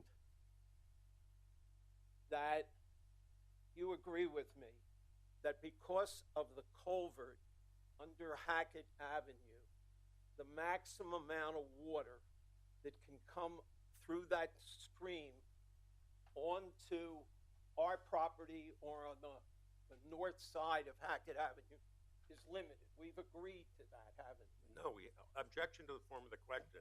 Dr. Brandis specifically did not agree to that, and Mr. Kaplan is mischaracterizing his testimony. He can say that. He already did. No, Do you have a question? I asked the question. Okay, I'm sorry, then I missed it. Would you kindly ask it again? I said that wouldn't you agree with me that because of the culvert under Hackett Avenue that will remain after the development, the maximum amount of flow that can come under Hackett Avenue and onto my client's property is limited? Under some conditions, yes. And the maximum is limited under some conditions, but not under other conditions? What conditions under which That's the way hydrology works, yes. Well, tell me why the maximum wouldn't be limited in every circumstance because of the limited size of the culvert. Because the amount of flow through the culvert depends on the head above the culvert, and the head, which is the depth of water, is going to depend on the flow rate coming downstream. And so for, say, 200 CFS, it might not be limiting, but for 800 CFS, it might be limiting. You'd have to go through all those calculations to know under what conditions it would limit. You didn't do any of those calculations, did you? No, I didn't. You here tonight criticizing what's been done. I understand that. I heard every word you said. But you did not then take the information that is available to you and run the programs that you say should have been run in order to tell whether or not Don Haas's estimates are right. You didn't do any such testing, did you? I didn't have the data to do that kind of testing. You would have to let me on the site to gather survey data and all the rest, the same as he did. And no, I didn't do that. And you didn't ask to, did you? No. And how long have you been involved and concerned about the effect of this project? I could look up the emails, but a couple of 3 months or so. When Ed first contacted me.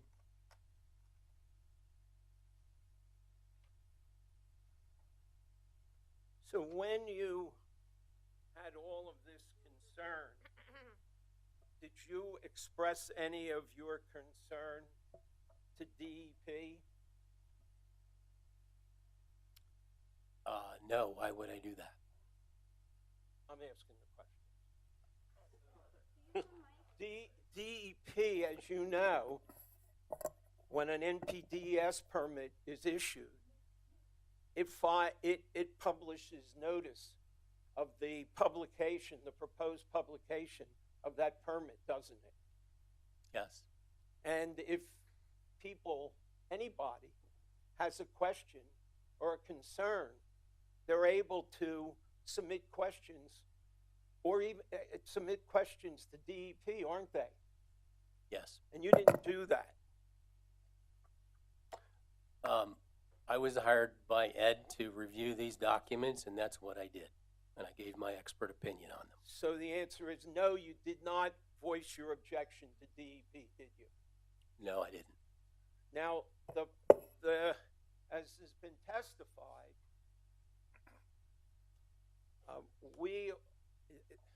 strike that. So under Act 167 that you talked about, that's the State Stormwater Act, correct? Correct. And the State Stormwater Act delegates to the counties the requirement to make sure that plans that are submitted in the county are in compliance with the stormwater management plan for each specific stream. Isn't that correct? Yes. And there is an Act 167 plan for the Bushkill Creek, isn't there? Like I said, I've been working on the creek for 26 years, so I'm well aware of it. In fact, I helped design the revisions to it in 2006. Well, that's great.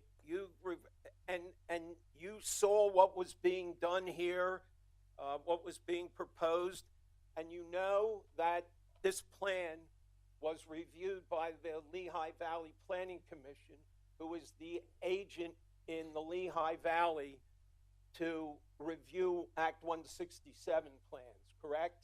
Yes. And you didn't voice your objection to the Lehigh Valley Planning Commission, did you?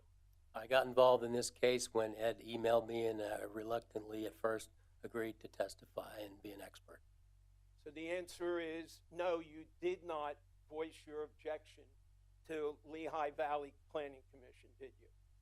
I would guess that experts you hire, you don't expect to go out and voice their objections to regulatory agencies. I'm not here for your guesses. I'm here for you to answer my question, yes or no.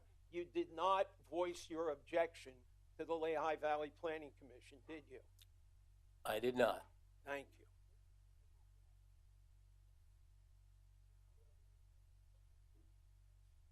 Now, let me understand this. Bring it down a little bit, Don.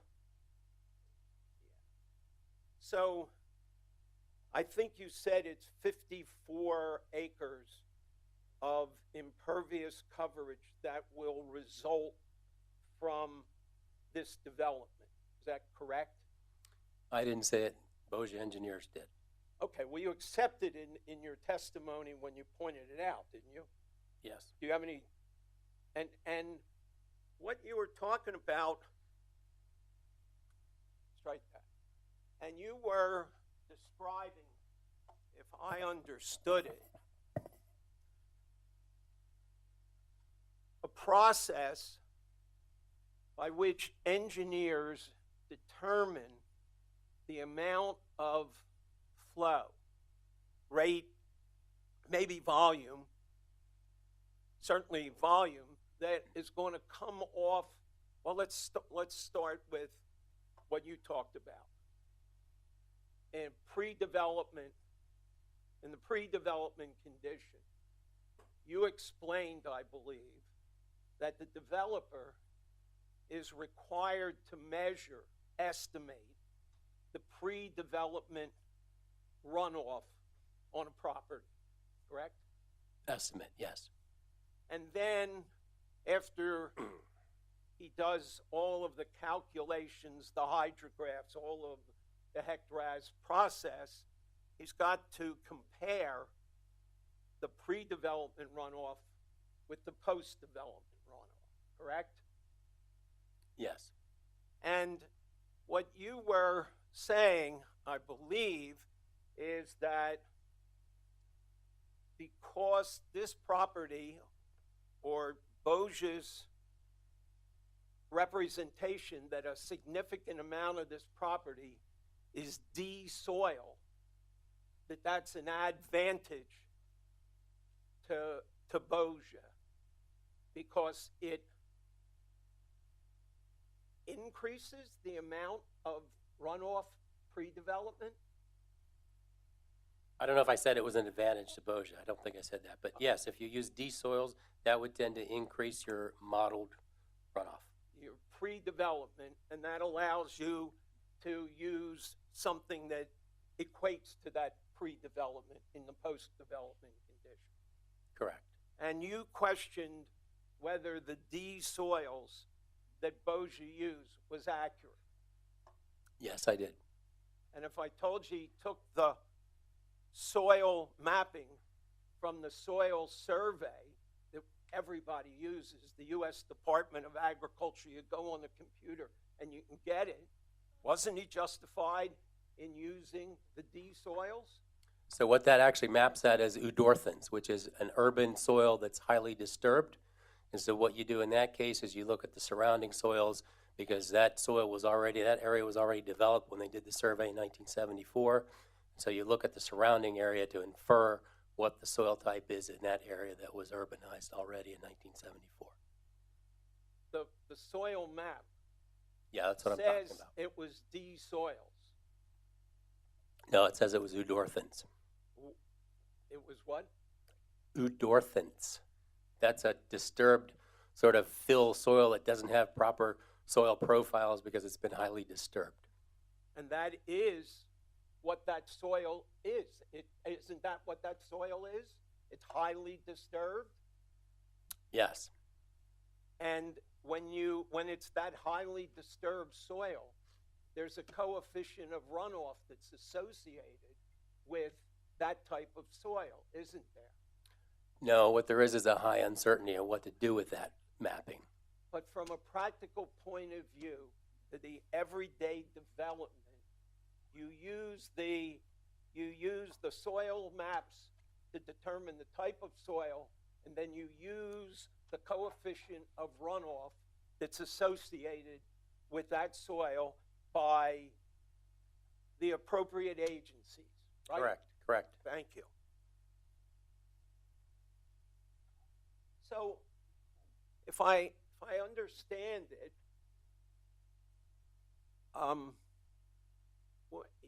when you looked at the,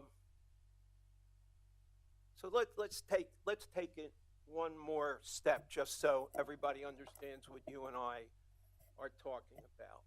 So, to do stormwater management for this site that's going to be changed, the first thing that is required is to determine the amount of runoff. What is that? Cubic feet per second? Is that the way it's measured? Yes, the peak flows are measured in cubic feet per second. Okay. So Boja went through an exercise that we've just talked about and came up with a peak flow that will come off this property in the various storms, right? Correct. And then Boja has to design for a particular type of storm, whether it's the 25, the 50, or the 100-year storm. They're required by all of the stormwater management regs to design a system that will be able to manage that runoff, correct? Yes. So then that's where the planning comes in. That's where the then they have to estimate the amount of runoff or the cubic feet per second that's going to come off from the highest to the lowest part of that proposed development, and they have to manage some or all of that, correct? Correct. So now they've got a credit for whatever the pre-development was, whatever the pre-development runoff was, correct? I don't know that I would call it a credit, but okay. So then they have to design a system of detention basins, BMPs, channels, wetlands that will be able to manage that post-construction stormwater runoff, right?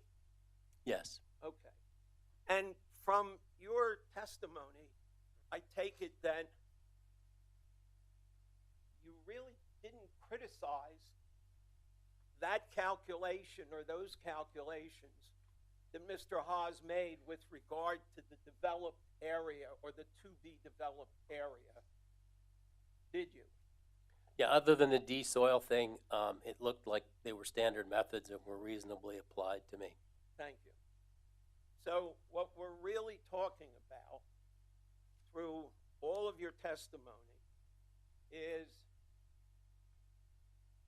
the channel or the stormwater management facilities that are going to manage the stormwater that may run off from that new red channel that we see there, did they accurately do it? Isn't that what the bottom line of this is? That was the large part of what I testified about. I also testified that the increase in runoff volume would be substantial. You did. So, but now that we have this drawing up here where we're showing the new channel,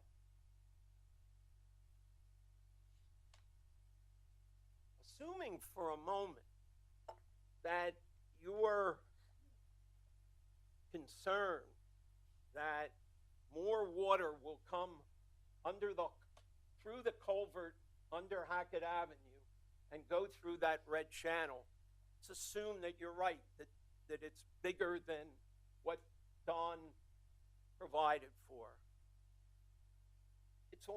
If that happens, can't we just enlarge the size of the channel? Can't we just widen it, deepen it at some point in the future to fix the problem you're suspecting of? Why do you keep saying that? Because people are trying to watch at home. Okay. So yeah, I'm testifying that I think the channel's under-designed and should be designed larger to contain the flows that it's likely to receive both from upstream and from the site itself.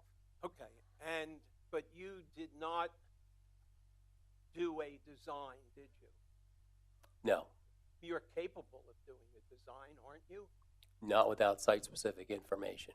But the site-specific information is all in the Bossier report. No, it's not. You would need all that survey data in digital form. You'd need access to data that I don't have. Nor did you ask for. I didn't.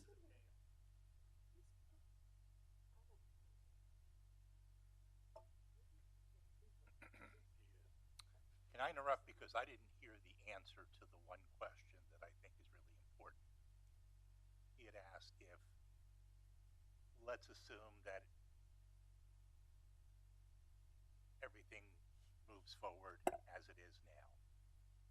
And after everything has been constructed, they find out that you were dead on. And it is not wide enough, deep enough, whatever. Can it be enlarged at that point to correct the problem, in your opinion? And enlarged not only to improve the runoff and flow, but without harming any of the wildlife, anything downstream. I think by the time you found that out, there would already have been damage done. You would have eroded a lot of soil. All that soil and whatnot would have been washed downstream. There would have been flooding, potential, loss of property values, whatever. There would have been effects, yes, by the time you would know that, oh shit, we messed up. So, Doctor, I guess one of the questions that I didn't directly ask you, based on this configuration, the amount of water that's going to come under Hackett Avenue in the future is going to be the same as the quantity of water that comes under Hackett Avenue today, isn't it? No. We have this thing called climate change that's creating higher volumes of flow and more intense storms, so we're going to get more flows.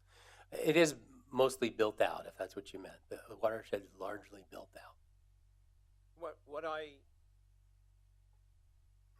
What I meant is that we've had, what I meant was that if you took a year of what normal flow, however you calculate that for the last year, the construction of my client's development will not cause more stormwater to come through Springbrook, under the culvert, and onto the areas that are going to be relocated. I don't think your development has any impact on what's upstream of Hackett Avenue. I'm correct.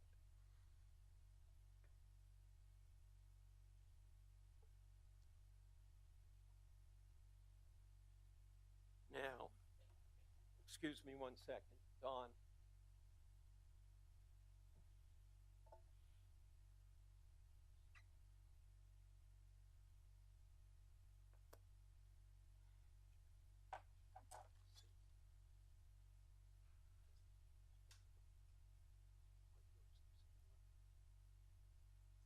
So, my engineer tells me that the channels that are being proposed are wider and deeper than the channels that presently exist. Did you check that? Do you accept that? I mean, again, I don't have access to the site, so I'd have to take him at his word for that. So if you assume that, and if you assume what we've assumed in the last set of questions, that the water that's coming onto the property from upstream is not being affected by my client's development, then it seems that the logical conclusion is that a bigger channel that we're going to build makes sense, doesn't it? I don't think winging it is part of engineering that I'm familiar with. You have to redesign the channel. You have to redesign the channel. If the channel that we're going to construct is larger than the channel that is located there now, and the same amount of water is going to come onto our property from off-site, why isn't that larger channel sufficient? It could be, but you're also dumping a lot of water from your site into that channel. But you told us that you were satisfied with the way that we're managing the stormwater from the rest of our site, didn't you? Yeah, but the design is based on the total flow entering the channel, which includes your site and upstream. So you're criticizing the stormwater management system now for the entire project because the water all comes down and goes into the Bushkill. Is that what you're saying? I didn't say that. Okay.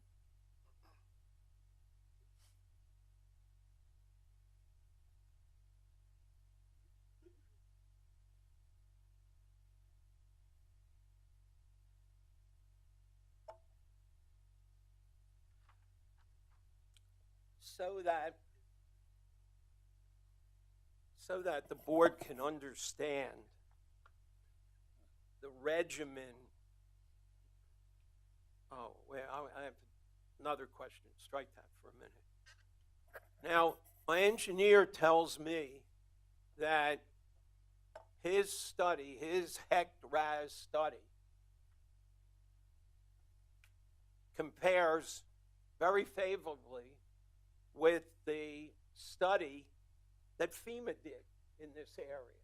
And FEMA uses HEC-RAS, doesn't it? Yes, FEMA uses HEC-RAS. So FEMA did a floodplain study for this area, Did you look at FEMA's floodplain study for this area? FEMA did not do a floodplain study for Springbrook. That's why they went through this exercise.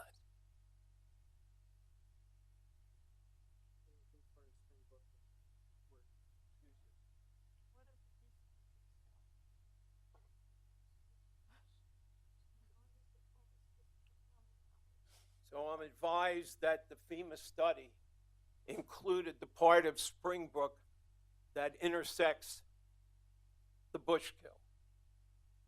Is he right? That's because the flow coming down the Bushkill when it goes out of bank backs up into the bottom of Springbrook. It's not based on the runoff from Springbrook, though. But they did a HEC-RAS on a part of Springbrook to see how big the channel is and where the floodplain is, didn't they? They did that to map the floodplain of Bushkill Creek, which overlays the bottom end of Springbrook. Okay. So now,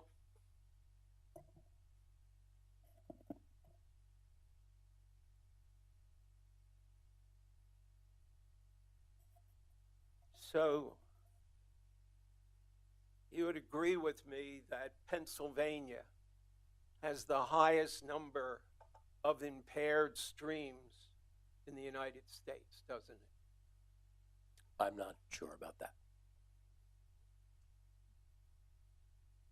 You would agree with me that the EPA has required DEP to impose a very significant stormwater management regimen on any development in the state.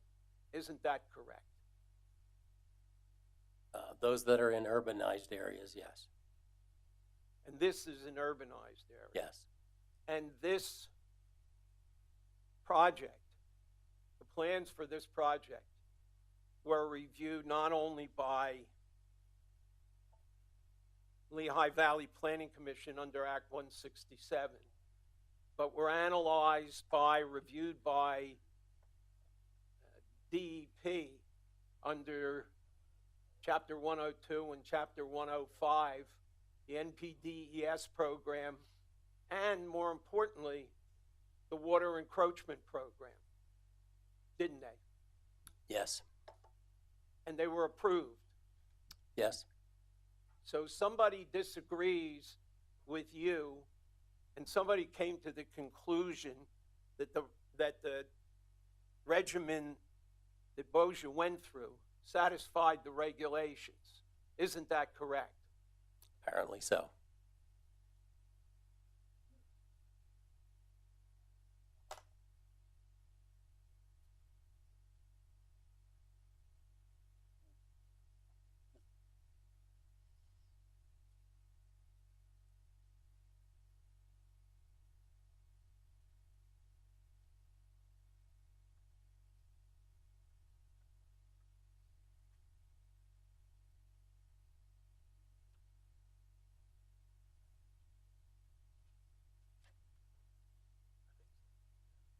And let's talk about what the requirements of the PCMS process are. The PCMS process is part of the DEP process to obtain what we call an NPDES permit. And let me get the full name of that.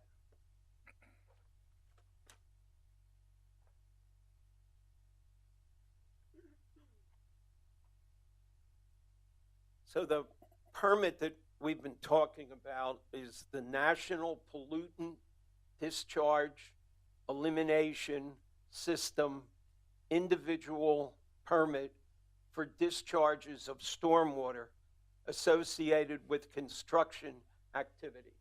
That's the permit we're talking about, isn't it? Yes. And then there's a second permit. That permit that we just talked about is stormwater management, is it not? Correct. There is also a requirement for an erosion and sedimentation control plan, isn't there? Yes, And that's different than stormwater management plan, isn't it? it is. And that's designed to make sure that during construction, that there is an adequate system to minimize stormwater runoff and its consequential erosion, right? Yes, during construction. And then, after construction, as part of this overall regimen, there's something called a post-construction stormwater management plan, isn't there? Yes, And that's requires the owner of the property, the developer, to have a plan going forward for how to maintain the soil erosion and sedimentation control aspects of its plan and its stormwater management plan into the future. Isn't that correct? you talking about the ENS plan, erosion and No, the sedimentation? PCMS plan. I am saying that the post-construction stormwater management program requires the developer to develop an operation and management plan for all of its stormwater management facilities going forward in futuro. You're aware of that, aren't you? Yes, And that plan has to be recorded, doesn't it? what do you mean recorded? Recorded against the property as an encumbrance on the property. DEP requires it, don't Yes. they? Yes, And therefore, there is a continuing obligation on whoever owns that property to maintain the ENS controls and the stormwater management controls. Right? yes, but it seldom actually happens. So, seldom actually, okay.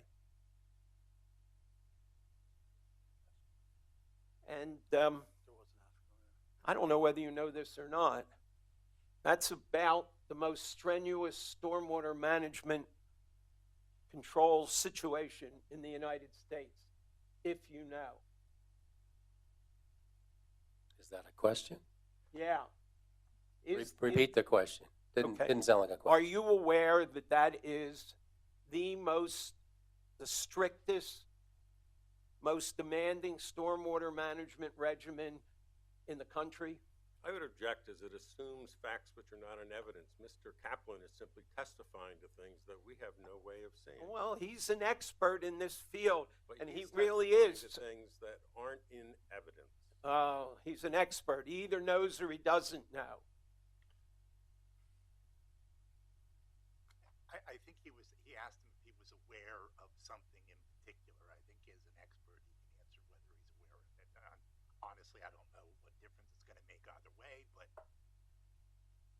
Well, he's denigrated what we've done to the hilt, and I want to demonstrate that in this state there's a very exacting requirement for stormwater management. So if he knows, he knows, and if he doesn't know. So do you know or do you not know? Repeat the full question. What do I know or not know? That this is the That- most that- stringent something? Yeah, that the stormwater management system and the soil erosion, soil sedimentation and soil erosion control systems that exist in Pennsylvania today are, I'll put it this way, among the most strenuous in the country. what does that have to do with this site, though? You're talking about another site. Yes.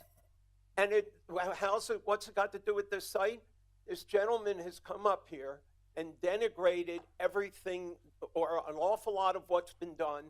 And we have gone through the DEP process, and he said yes to that.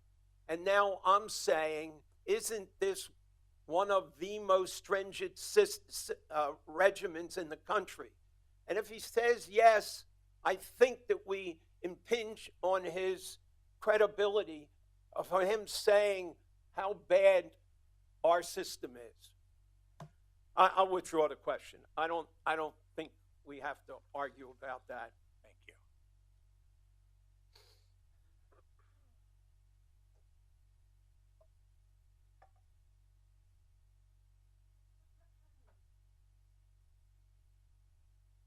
But I do have a follow-up to that when you're done.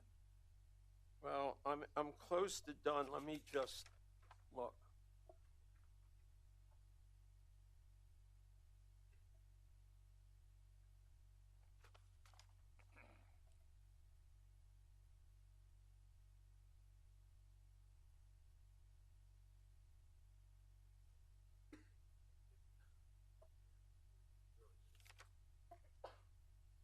Question.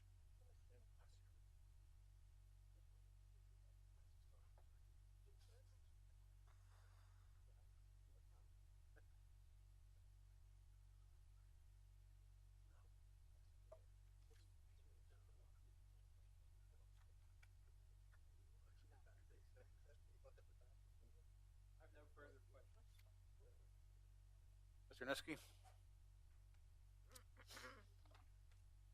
Just to try to clarify, we're aware via everything that's been submitted, everything that's been said, that they've been through a lot of processes. They have applied for everything under the sun and have permits from all of these varying agencies. However, and the question is directed to the witness, does that not establish compliance only with, for instance, DEP regulations, EPA regulations, regulations of the authority that is granting the permit? Yes or no? Yes. And I from that standpoint, I get where you were coming from with that last question. But my question is this. If you know, have you reviewed the Easton zoning ordinance? Not extensively. I've seen little parts of it relating to the special exception. With respect to what you testified to earlier, is it your opinion that the underestimation that you say they have come up with would comply enough to get a permit from DEP and or EPA, but not qualify under the requirements of the Easton zoning ordinance? And let me just give you a for instance.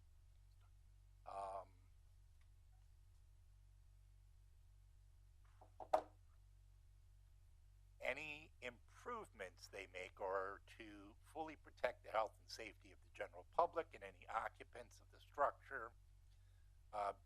But I'm not worried about the occupants of the structure because I'm sure that's going to be floodproof.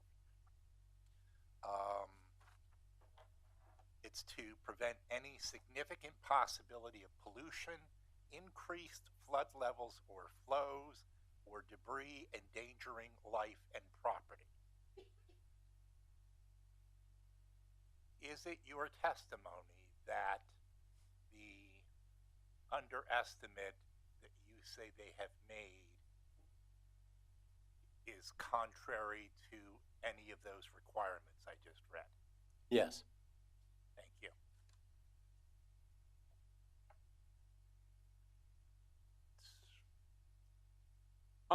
You're welcome to follow up. I am. So let's look at Exhibit A7D. Have you reviewed the Pannoni and Associates January 14th, 2025 stormwater review? This is beyond the scope of your question, Mr. Solicitor. This is the stormwater, this is the review of the same ordinance by the township's engineer. I testified earlier that I spent almost all of my time on those two particular reports, so I don't recall what the content of that letter is.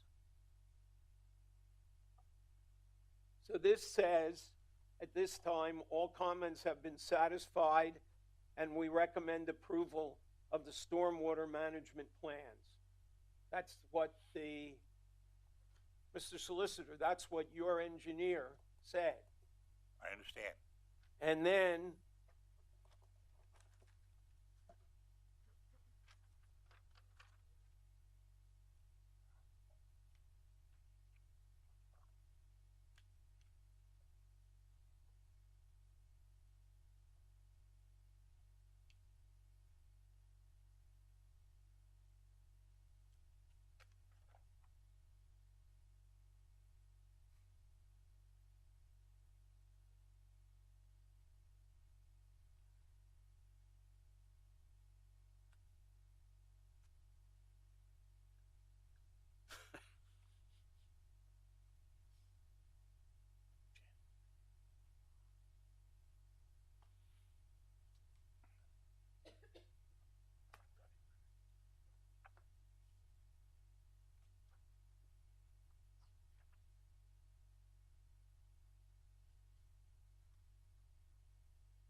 Attorney Kaplan, do we have a question coming? you will. Have you reviewed the LVPC stormwater review dated February 26, 2025? Is that the final letter from LVPC? Yeah, Yeah, I looked at all the LVPC letters. and LVPC said that they've approved this plan for compliance with Act 167, didn't they? Yes. That doesn't relate to the design of the channel.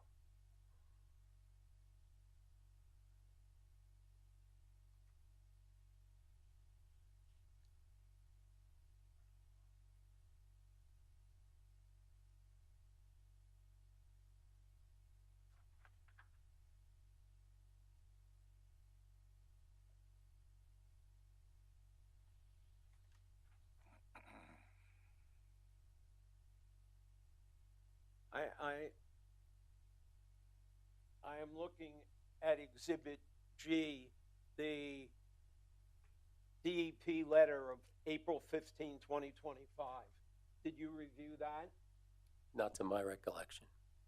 So it says, under the authority of the Federal Clean Water Act and Pennsylvania's Clean Streams Law, the Department of Environmental Protection approves your application for a new individual NPDES permit for discharges of stormwater associated with construction activities. Your permit is enclosed. Now, isn't it true that if DEP thought, as you just said, that there's going to be damage to property, etc., that they would not have issued this permit? Objection, that calls for speculation. I happen to agree. I was waiting.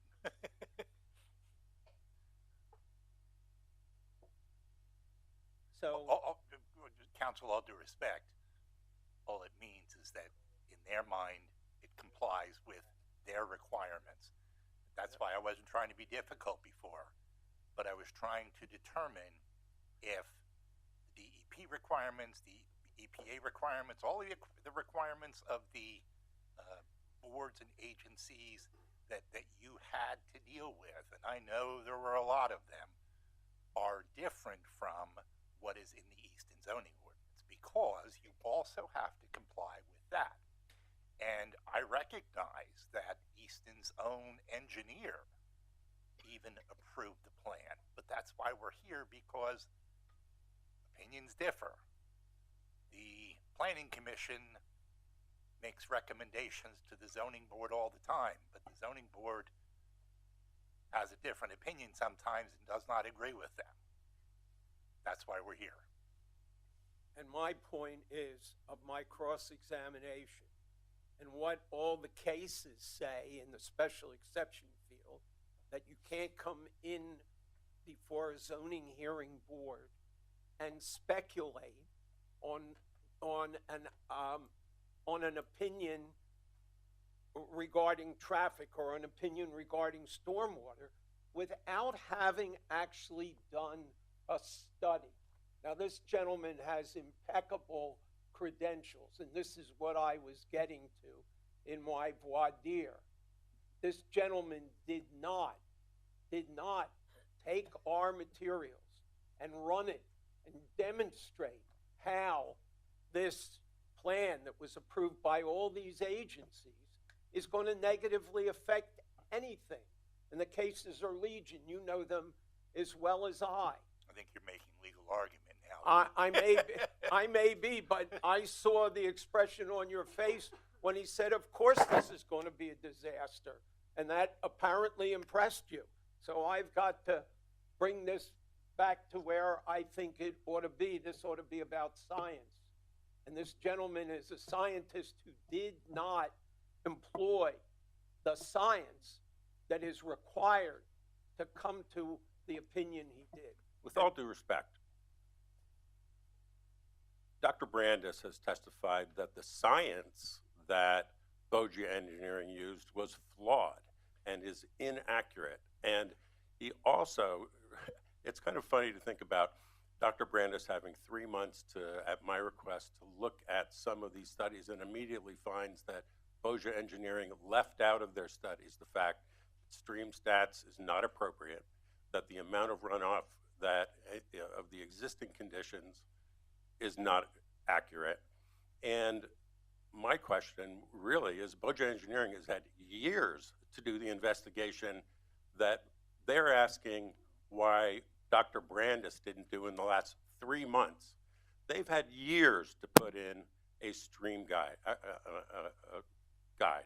They've had years to do this stuff. They got it wrong. And that is what Dr. Brandis has testified to. And all of the inputs have been garbage. And all of those inputs are what go to get these permits. So, you know, he can talk all he wants about, they got this permit and X permit and Y permit. But the fact of the matter is, Bogia Engineering has not done the underlying science correctly, and permits are issued based on Bogia Engineering hiding, basically, what the correct science is. So when I hear from Mr. Kaplan, his view of the law in this matter, and the fact that Dr. Brandis didn't do certain studies in the last 3 months that Bogia has had years to do, it galls me. Well, I'll tell you what galls me. This very good expert here ignored the culvert under Hackett Avenue that controls the volume of water that can get to the other side of the street. He hasn't ignored like that. A dam. He ignored it. Respectfully, I'm going to cut you both off, because these folks sitting to my left are going to determine whether to believe this gentleman here or Bogia Engineering. That's what it comes down to. Okay.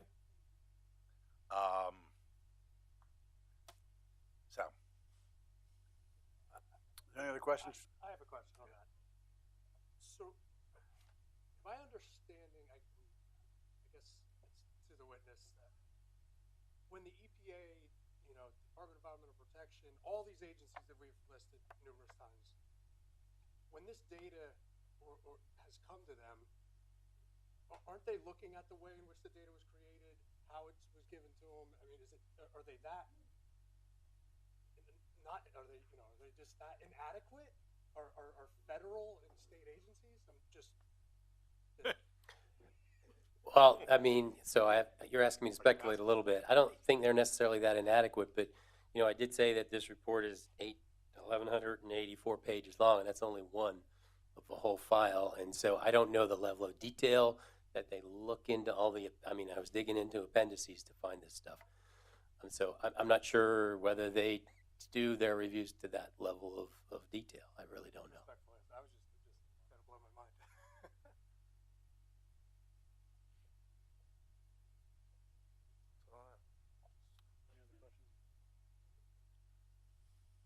I think you can move on to your next witness, or? Well, there are other attorneys that may want to ask a question. Are there any attorneys that want to ask questions? Sir?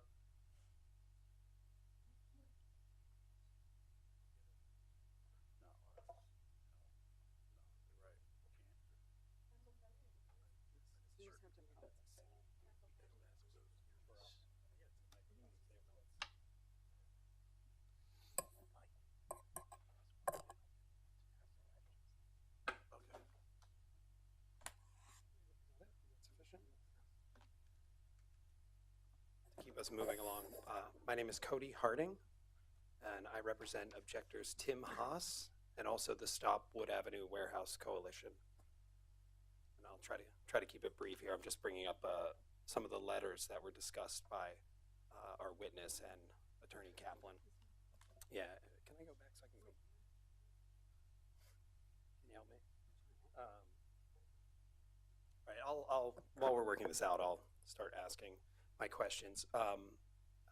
Mr. Brandis, or Professor Brandis, sorry. Have you worked with DEP throughout your career?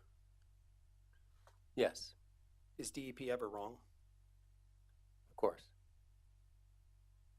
Now, did you look at the DEP permit as part of your review? I spent my time with the two documents I mentioned. I briefly looked at the permit. Okay, I'm going to try to bring up that permit so I can ask you something specific about it. We're working on it.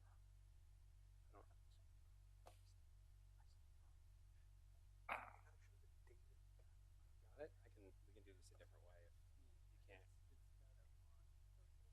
All right, I'll ask some other questions, see if we can get this up. How would you describe the health of the Bushkill Creek in that stretch where Spring Brook flows into it? Objection. It's not relevant.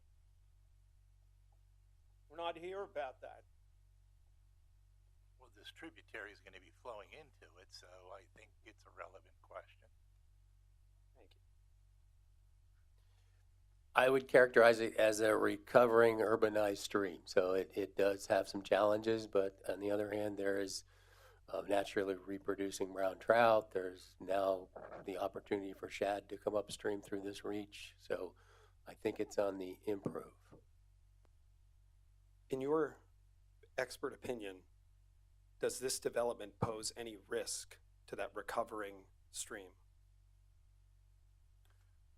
In any type of intense development like this, with a lot of runoff being generated, potential for sediment transport causes some threat to the aquatic life, yes. Thank you. Now I'd like to talk about the permit from DEP, specifically related to the culvert that we keep discussing. On the screen, I have the DEP permit, the letter, and then DEP permit. Does some of this look familiar? Yes. Yes. I'd like, if you could read paragraph number 3 here, or you could read it silently and tell us what they're talking about. They're giving permission for the installation of a new stream crossing over the UN unnamed tributary, and then give the dimensions and so forth there. And let's look at paragraph 6 here. If you could read that and give me your impression. Yeah, so they're removing an existing stream crossing and replacing, constructing a new one, again, 60 foot long, 6 feet wide, 8 feet high, etc., reinforced arch pipe. So I'm a little confused because Attorney Kaplan keeps talking about how the culvert will restrict the flow into this new designed culvert that they're constructing, but doesn't this permit describe the removal of the existing culvert under Hackett Avenue? I'm not sure if that's the one, what they're talking about here or not. Does it specify under Hackett Avenue If you look at the last part of that paragraph, on 6? on paragraph 6. Yes, okay, I apologize. That is the culvert under Hackett Avenue. So would replacing the culvert that runs under Hackett Avenue potentially change the flows that are entering the applicant's property? Yes, for sure. And again, that would need to be designed based on some design flow, which might be the 100-year flow. In this case, it might be the 25-year. I'm not sure. For smaller roads, they're often designed to the 25-year flow. But yes, so that will be changed as part of the development. So just to confirm, they are replacing the culvert that we're discussing under Hackett Avenue. That's what this indicates, yes. All right, now I'd like to talk about the LVPC letter because there's been a lot of discussion of that. And so I'm going to bring up the February 26, 2025 LVPC letter. This was part of the applicant's zoning application. And I'd like, could you read out loud the paragraph starting with note? Right at the bottom. Yes, if you could read that for everyone. Note that only those details of the drainage plan included on the checklist have been covered by this review. Therefore, notable portions of the drainage plan not reviewed include any aspect of the post-construction stormwater management plan concerning water quality.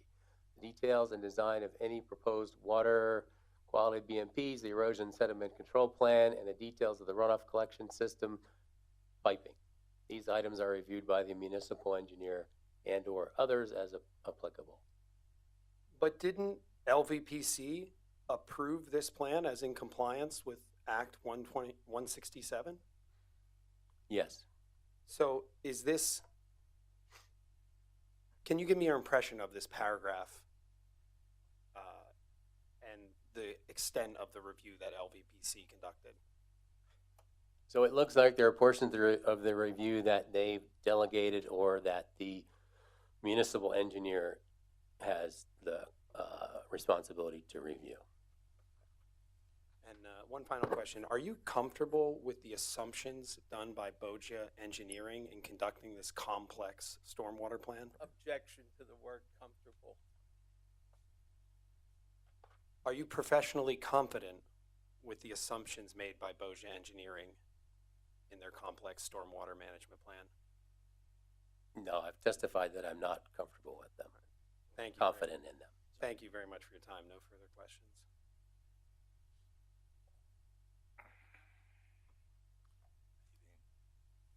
Any rebuttal? Has everybody done the question? I don't think so, no. There was a gentleman in the back. You want to come forward?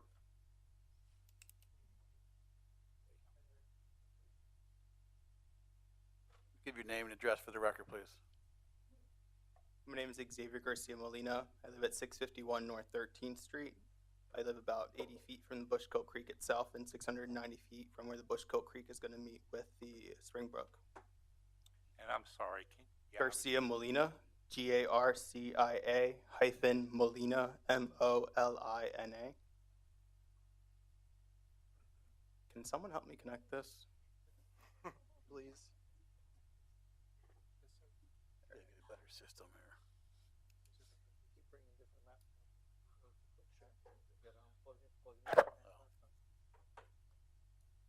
Work on it. I do enough IT.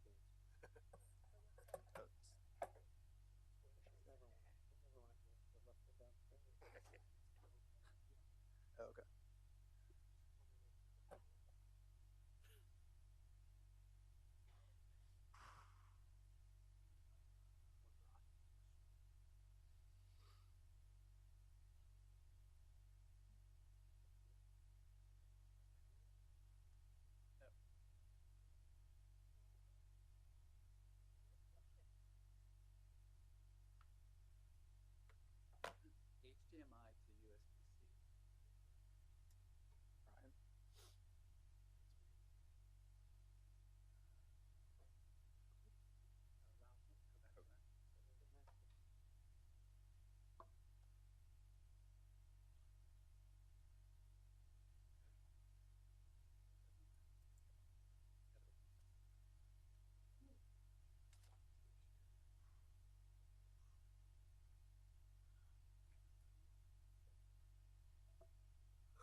you know what? Let's take care of a housekeeping item while they're doing that. Council, these are hard copies of what Objectors Council had up on the big screen. They've been laying up here but never formally offered. But my presumption is that they are offered as an exhibit. Is there any objection? I don't think so. Thank you. And yes, we were going to offer those at the close of every. Yeah. O2? And we would also offer his CV. That was marked O1. Ah.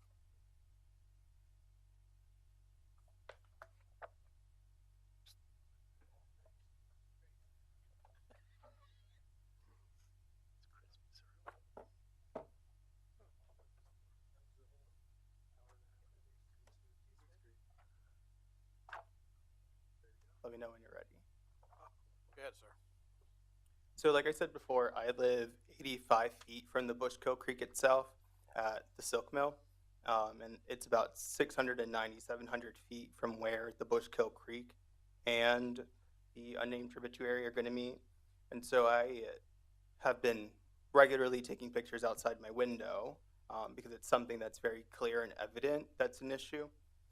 So the first photo is actually from last Monday. And then the one on the right is after 1.26 inches Excuse of rain. me. Are you going to have hard copies of these pictures to leave with the board? So I have, like I was saying earlier, We can't take a. so I have Flash drive. videos. How do you provide videos as printed copies?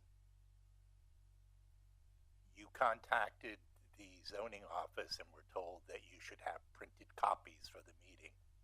Understood. So I do have a printed copy of the pictures, but not of the videos. How do I provide a printed copy of a video? Well, if you have the printed copies of the pictures, you can just present those. Right, but I have a video as well to show. Well, then we'll just go with the pictures. Yeah. So I can't introduce videos as exhibits, or I can't introduce the videos? He could probably do a flash drive to give it to you. That's what I have available.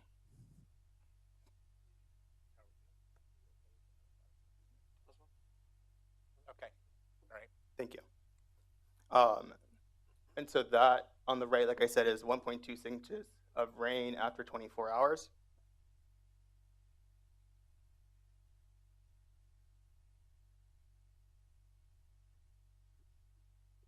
This here is just a view of the creek itself on a normal day.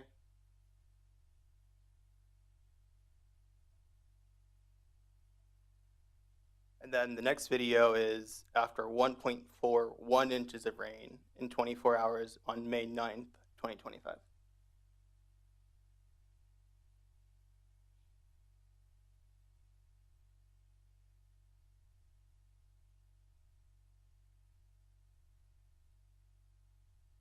The next video is also right outside my window on a regular day, just at a closer level.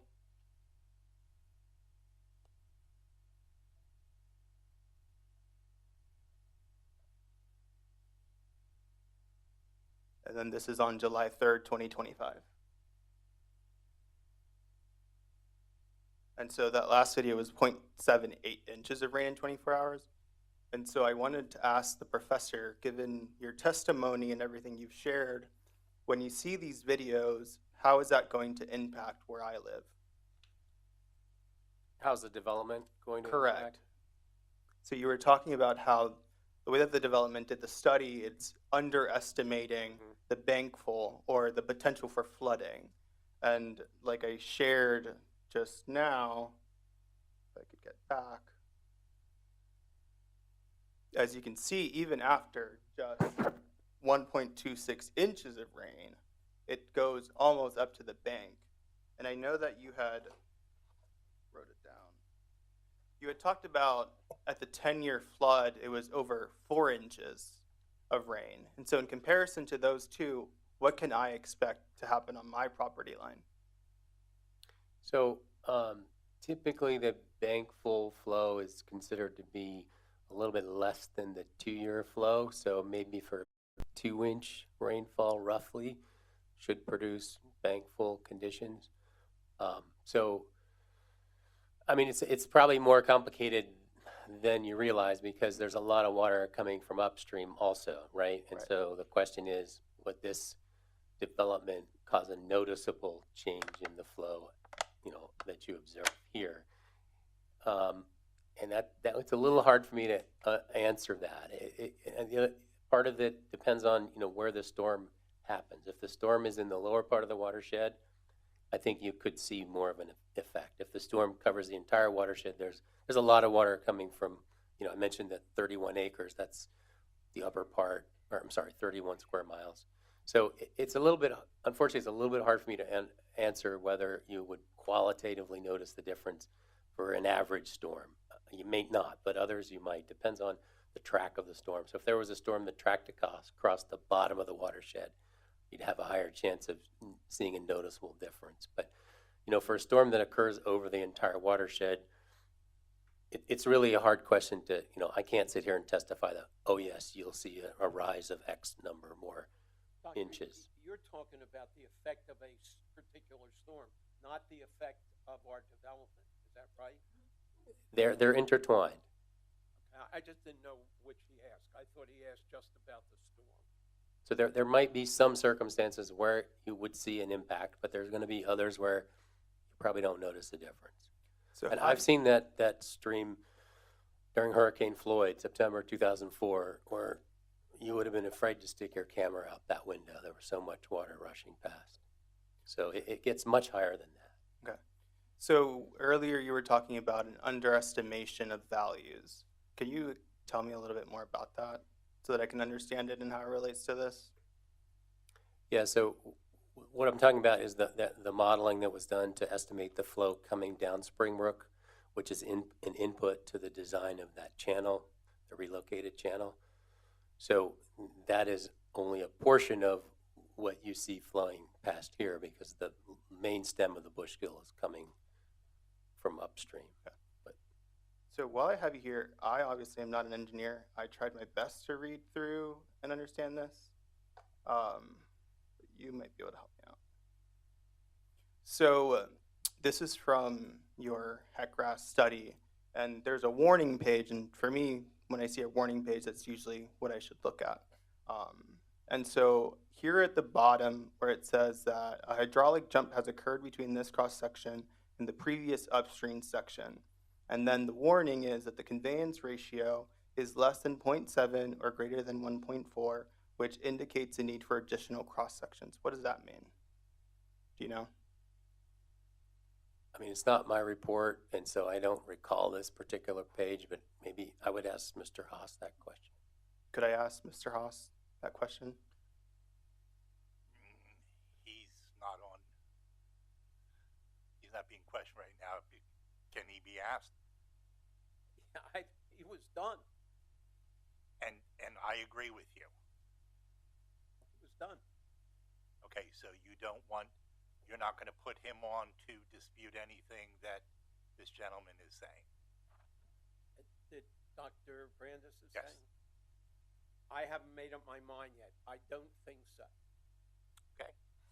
So then I would like to know that there is a warning here that we should acknowledge that we don't really know on the record what it means because no one's willing to answer. The other one then that I also did want to bring up then is at the bottom where it says the energy equation cannot be balanced within the specific number of iterations. The program used critical depth for the water surface and continued on with the calculation. During the standard step iterations, when the assumed water surface was set to equal to critical depth, the calculated water surface came back below critical depth. This indicates that there is not a valid subcritical answer. The program defaulted to critical depth.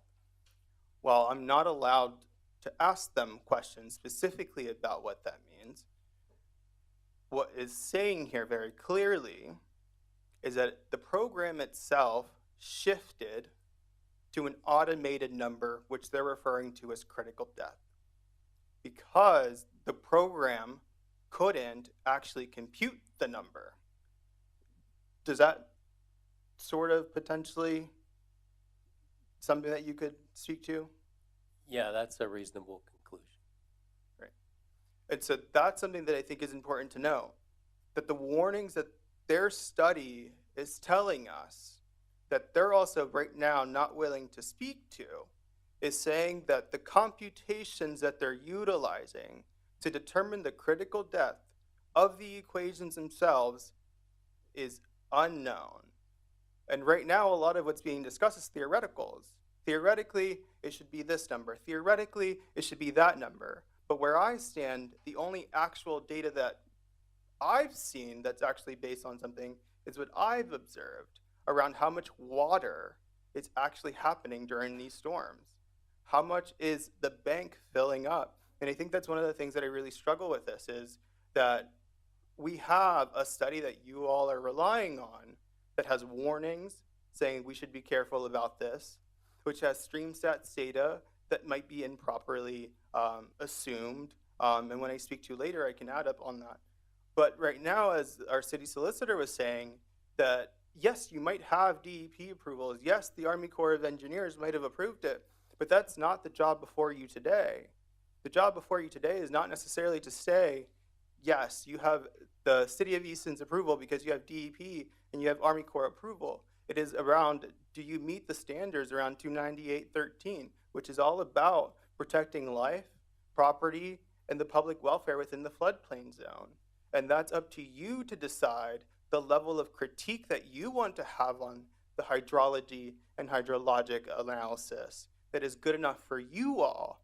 Because it might have been good enough for the DEP permits, but is it good enough for us to really fully understand if this is going to keep us safe? And to me, that really matters. Like, I live so close to the Bushkill Creek, and all I sit here and listen is around how the study, it might be good enough. It's good enough for DEP, so why isn't it good enough for City of Easton? And to me... Sir, what about the fact that the city engineer, who was in charge of stormwater management, reviewed this plan and said it complies with your ordinance? You're ignoring that, aren't you? I am not ignoring that. Sure are. And so just now before I stood here, the question was posed around the fact that isn't there differences of opinion? Isn't that why the Planning Commission comes before the community and says, this is our opinion that the zoning hearing board should adopt? And the zoning hearing board opens up this hearing so that you and I can both talk about our differences of opinion and our interpretation of the study and our interpretation of the letter of the law. And so that's really what I'm saying here today. It's not about your interpretation or my interpretation.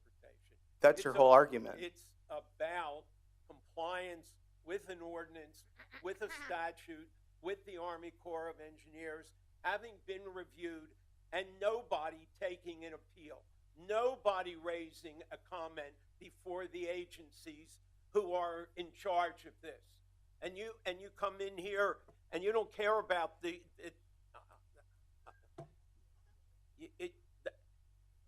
we have done everything that we are required to do, and neither you nor Dr. Brandeis, other than sitting here and showing us pictures and drawing conclusions, none of you have done a study.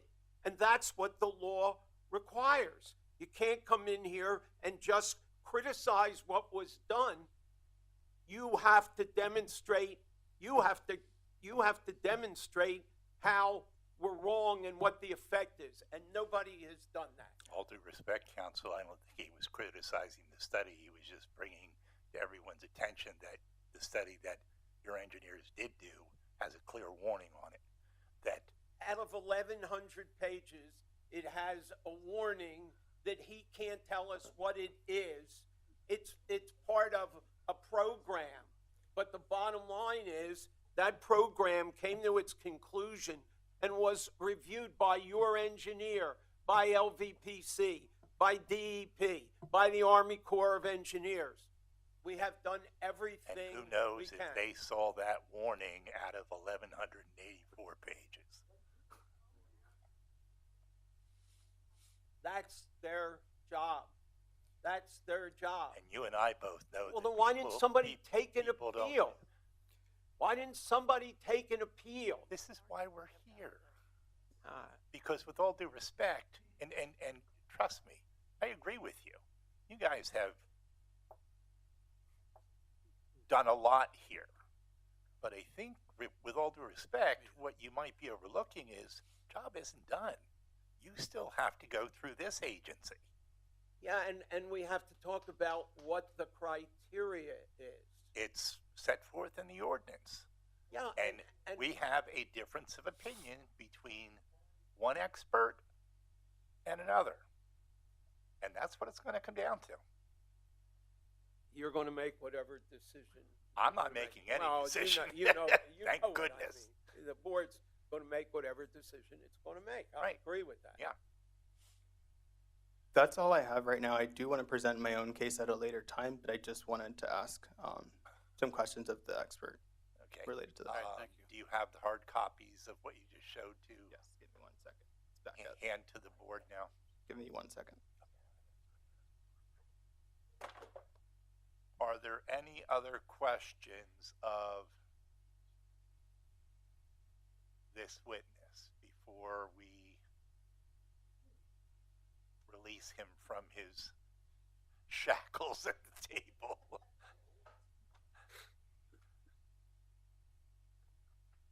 No, please release him. He's not a, or do we have more questions? Were you sworn in? I don't think he was. No, I don't think he was sworn in. No. No. Not you, no.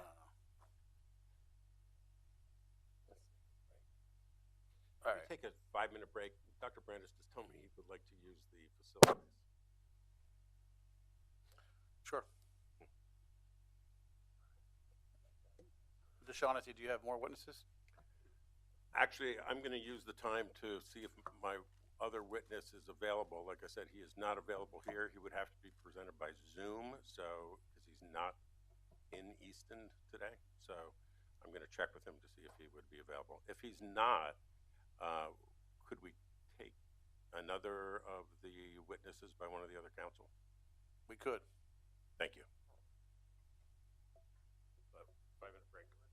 Thank you. Do you have witnesses? No. Attorney Shaughnessy. And who else has witnesses? You did. One? Okay.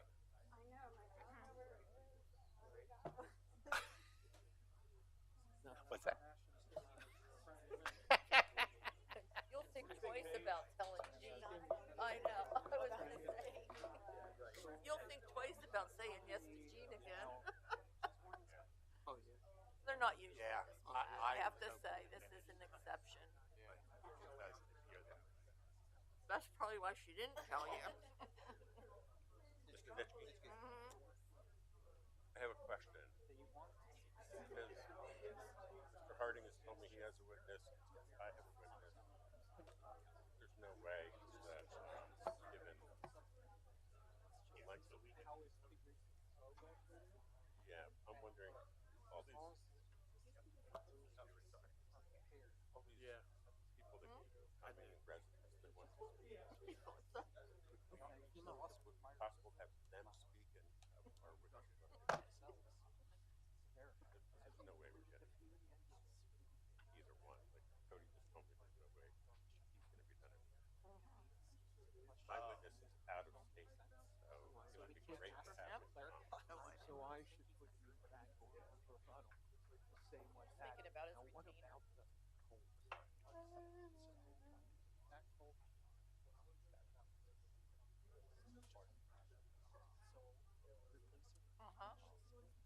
Help yourself. There's, over there, there's, peanut butter cups in that one. We've got 2 bags tonight. This is a 2-bag night. More. It's slightly different.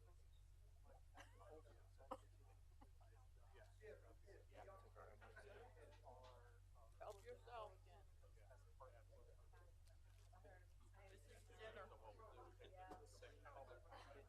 I said she's gonna think twice about saying yes to Gene again.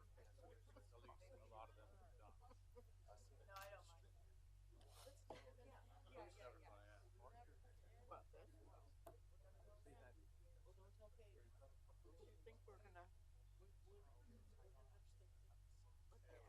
Oh, yeah. You don't think we're gonna end it tonight? One lawyer said he had more than an hour. Fudge.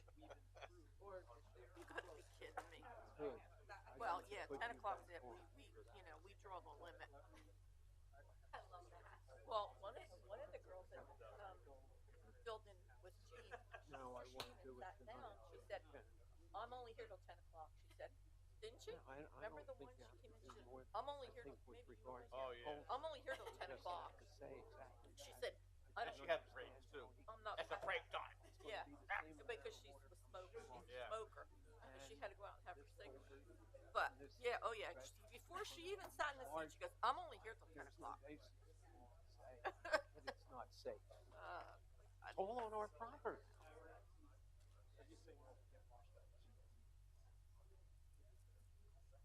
They obviously must be a student. I'm kind of thinking. My wife Yeah, I is think. one of them. Huh? Who is? My wife. Oh. She goes, Stony Brook. Was that a Hallmark? Hallmark? I heard you. Yeah. Know what I meant. He's pretty articulate. Sprinkler. That's the Starts with an S. Starts with an S. I was close. Oh my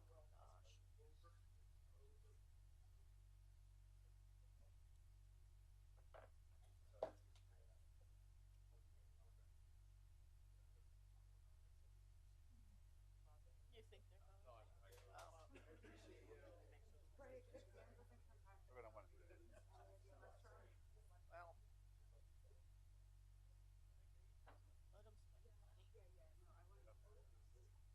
we're gonna win.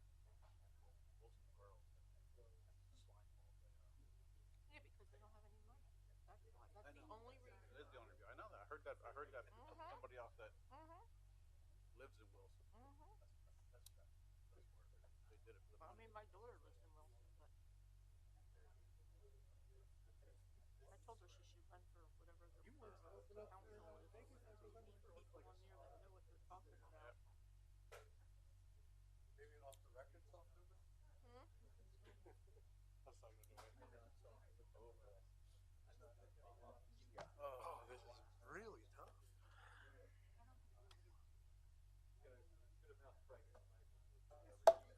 Disappointed in all of them. Yep. Now, thinking, just processes of all these agencies that could have missed so much. Well, this is what I don't understand.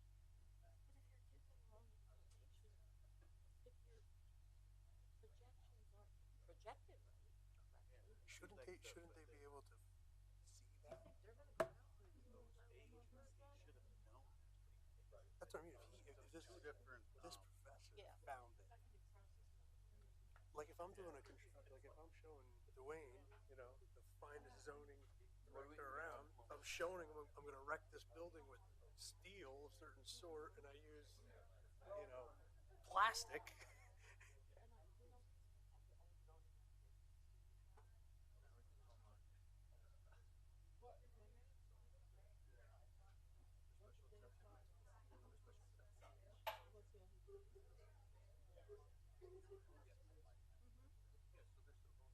They just wrote it on a napkin and gave it to Dwayne. Beer, whatever. Just drew a river.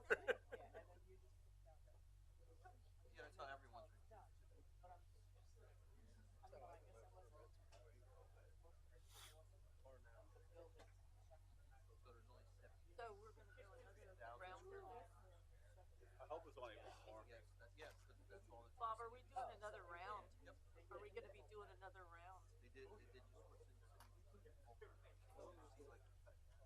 Don't make it at Christmas time. No.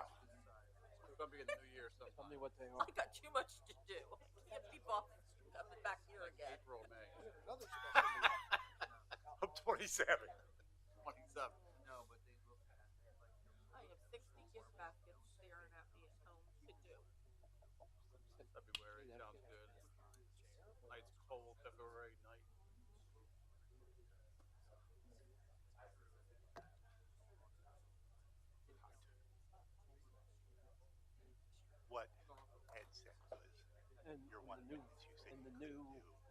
new one will be the same size. You have to show the Nothing will road. change.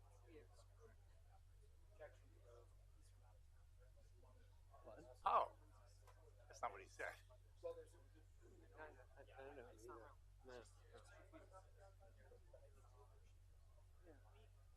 much time do we give him?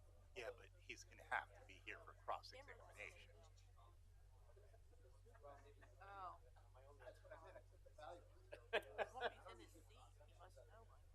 Thank you. That's my point. Rather than times have you your done that? witness piecemeal, since he's going to have to come back next time for cross-examination. Everybody must be cold. Everybody's put their coat What down. it suggested was we'll just take public comment Feels like tonight the air and save conditioning. your witness Hmm? his second witness Well, for me another. too, but then I have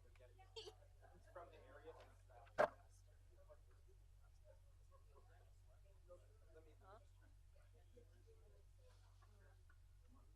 Oh, yeah.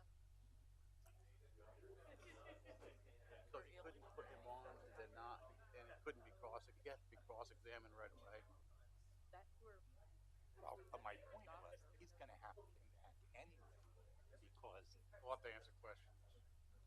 he's going to have to present himself for cross-examination. So either way, it's Either way, he's got to do that. So why not just let the public, because since we're going to give the public, there were only like 5 or 6 of them. let him talk now. Yeah. And then call it a night. Then come back.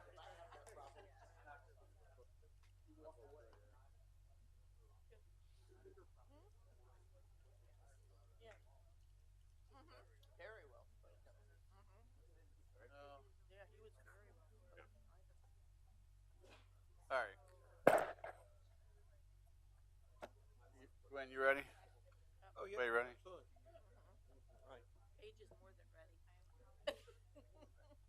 Yes, I know. I am too. All right, we're gonna resume, folks. Bob, you say okay? Joe, right? You said okay? Oh, Yeah. Okay. All right, so since there's more testimony, that's going to take longer than an hour.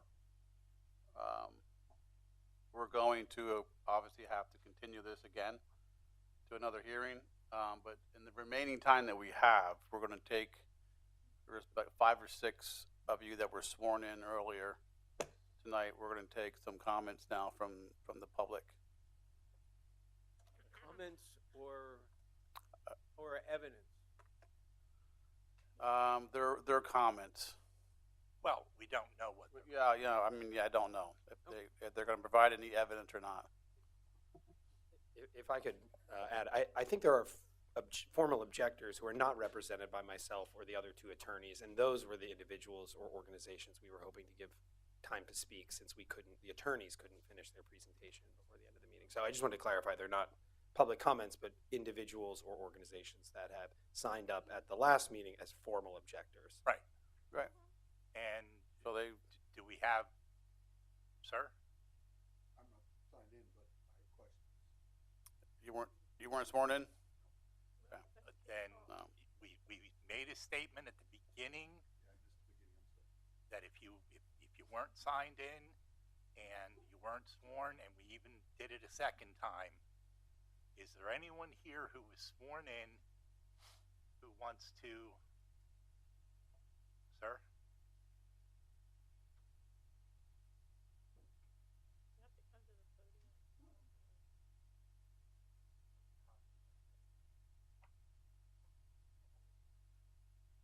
Do you want to, sir, give a copy to counsel at the table there, please? I'll give it to him when I'm finished reading it. Okay. Excuse me. And we're going to mark this 03? You can give your name and address for the record, please. So my name is Bruce McCutcheon, Eastern resident, residing at 619 West Lafayette Street. Sir, can you spell your last name, please? Yes, it's MC, capital C-U-T-C-H-E-O-N. Thank you, sir.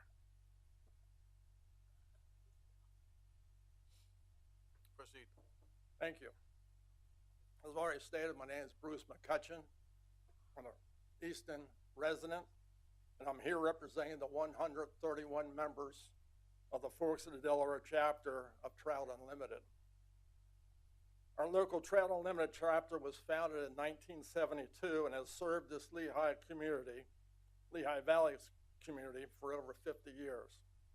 Our mission states that we bring together diverse interests to care for and recover streams in the Bushkill Creek and Martin's Jacoby watersheds so our children and their children can enjoy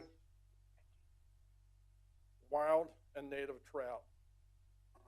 Over the decades, our chapter has made significant investment in time, talent, and treasure to restore degraded stream banks and reopen buffers on the Bushkill Creek, Martins Creek, and other tributaries. We've partnered with local schools to provide environmental education, youth fishing programs, and citizen science opportunities. We've collaborated with state and municipal agencies along with local conservation groups like Wildlands and Bushkill Creek Conservancies on water quality monitoring, habitat restoration, and dam removal projects that improve flood resilience while enhancing aquatic ecosystems. And we've planted literally hundreds of trees and native vegetation to reduce erosion, filter runoff, and cool local streams. These efforts reflect our constructive role in this community. We work with municipalities and landowners to achieve solutions that protect our valuable water resources while supporting sustainable growth. Most of the Bushkill Creek is classified by the state as a high-quality cold water fishery. The 1.1 mile stretch of the Bushkill from about a tenth of a mile upstream of the Edgewood Avenue to downstream to the 13th Street Bridge is designated by the Pennsylvania Fish and Boat Commission as a Class A wild trout stream because it supports a population of naturally produced brown trout of significant size and abundance to support a long-term and rewarding sport fishery.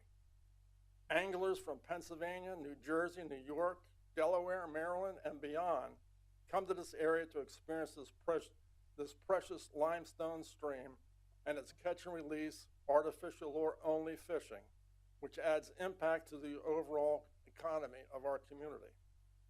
The Bushkill is a treasured resource. Having closely followed the developments and debates surrounding this project and with a deep interest in protecting the Bushkill, our Trout Unlimited chapter has concerns specific to stormwater runoff from the proposed development and its impact on the Bushkill. Stormwater is not just rainwater. When it runs off of pavement and rooftops, it picks up heat, fine sediments, and pollutants like road salt, oil, solvents, and heavy metals. For cold water streams, these impacts are severe. Warmer runoff pushes stream temperatures above the tolerance range for trout. Just a few degrees can cause stress or even fish kills. Sedimentation fills the clean gravel where trout spawn and where aquatic insects, that's trout food, live. Toxic inputs like copper and salt directly impair fish health. And perhaps most importantly, flashy storm flows scour stream beds, erode banks, and reduce summer base flows, the very groundwater fed flows that keep our trout streams cold. These impacts are not only ecological problems, they are regulatory compliance issues. Under Pennsylvania Code 25, Chapter 93, high-quality cold water fisheries must be protected at their existing quality. Easton's MS4 permit also obligates the city to reduce pollutants, not add to them. If this project stormwater is not properly managed with filtration and green infrastructure, not just detention basins, the city risks non-compliance with the EP regulations. Our chapter urges this board to demand stormwater management that mimics natural hydrology, which includes infiltration, groundwater recharge, and riparian buffers, not simply detention basins, consistent with Pennsylvania's DEP post-construction storm water management manual. Without this, the project will irreversibly damage this stream that supports wild trout, recreation, and clean drinking water for our region. So to sum it up, for more than 50 years, Forks of Dillard Chapter Trout Unlimited has worked to restore and protect Easton's waterways through on-the-ground conservation projects, education, and partnerships with municipalities and local conservation groups. We bring this expertise forward in urging this board to demand rigorous stormwater controls for the proposed Wood Avenue warehouse to protect the Bushkill. Failure to do so risks putting Easton out of compliance with its MS4 permit, contrary to DEP's stormwater regulations, and will increase flooding, sedimentation, and thermal pollution in this vital waterway. May we be so bold as to remind that it's this board's responsibility to protect Easton residents, reduce long-term municipal liability, and safeguard the Bushkill for decades to come. We thank the board for its consideration and for upholding the city's legal and environmental responsibilities. Thank you. Thank you. I have one question for Mr. McCutcheon. Yes, sir. When you drafted that, were you aware that we have a DEP permit that approved our post-construction stormwater management plan that you were referring to? I was made aware of that at the last meeting I attended. So wouldn't you agree that we have satisfied what you asked the board to make us satisfy, comply with DEP's post-construction stormwater management program? I call into question that based on the testimony earlier this evening. I'm sorry, say that again? I question that. You question what? Approval of the DEP permit based on what was testified today. I am concerned about the health and welfare of our citizenry and of our water. Everybody is. Thank you. I have no further questions. Thank you.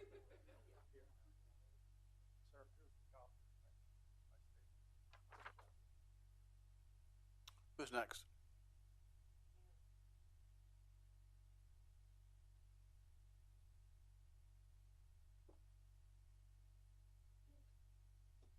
Mary Arlia, A-R-L-I-A, 251 Northampton Street, Easton. And I'm here on behalf of the Bushkill Stream Conservancy tonight. And everything that has been said, thank you, Bruce, we echo as well. But the Bushkill Stream Conservancy is a public-private partnership tasked with advancing the conservation and enhancement of the Bushkill Creek watershed. Our sole mission is to protect and promote good stewardship of this watershed. This proposal is a threat to our mission. Being the voice for the Bushkill, we want it to be known that we're against this proposal.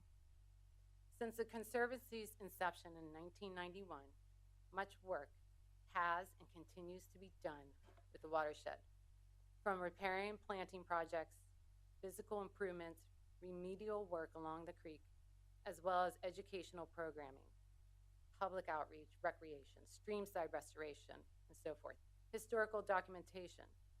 And in addition, with environmental research, which includes ongoing monthly water testing and monitoring sites, 26 in total. And this 26, it was 25 4 months ago, 4 or 5 months ago, we upped it to one more because of the proposal that we hope does not go through.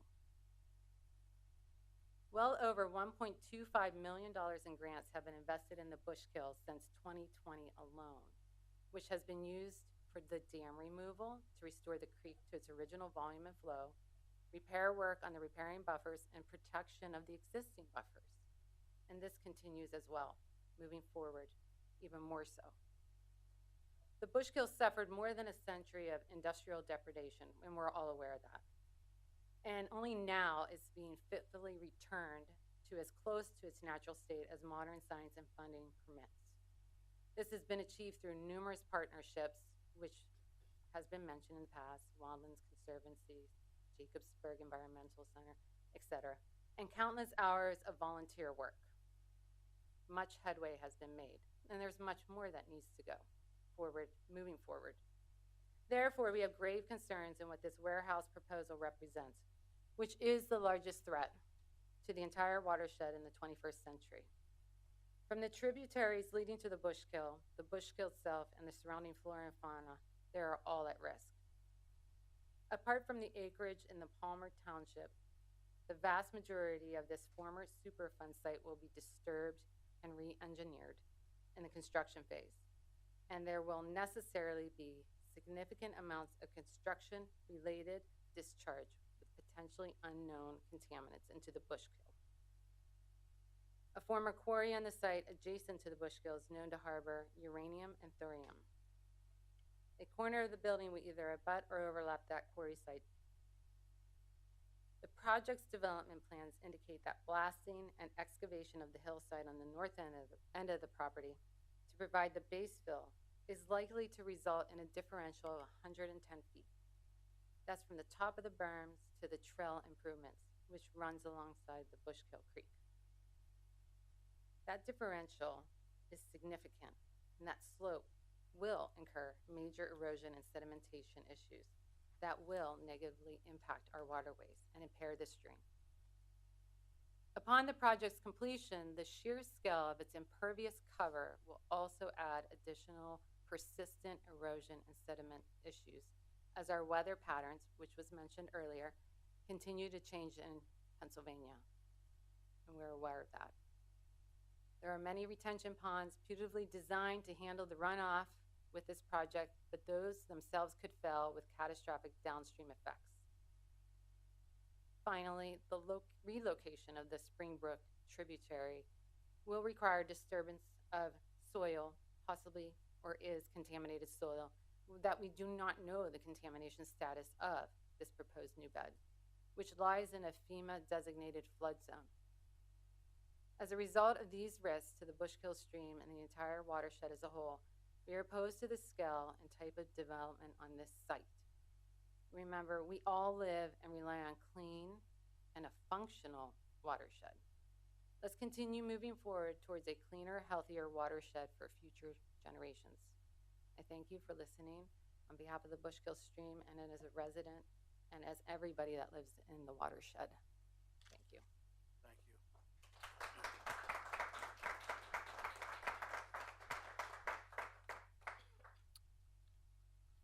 Who's next?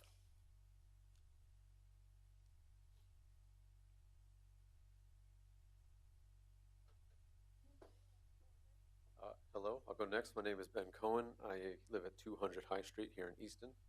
I'm sorry, 200? 200 High Street. Oh, High Street. Okay, thank you, sir. I have a few points. I stand as an objector from a few different positions. I think the most relevant one first would follow from that prior comment. I do teach. I'm a professor at Lafayette College. I teach in the engineering division. My background is a Bachelor of Science degree in chemical engineering, although I use that to move into a field where my doctorate, my PhD is in a field called Science and Technology Studies. What that means is basically I study how engineering works, like how decisions get made, and one area of expertise there is the intersection of environmental justice and technology. I co-edited a book in 2011 published by MIT Press called Technoscience and Environmental Justice, about expert cultures in a grassroots movement.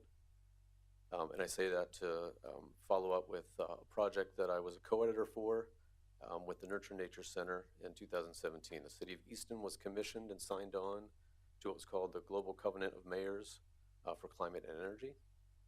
This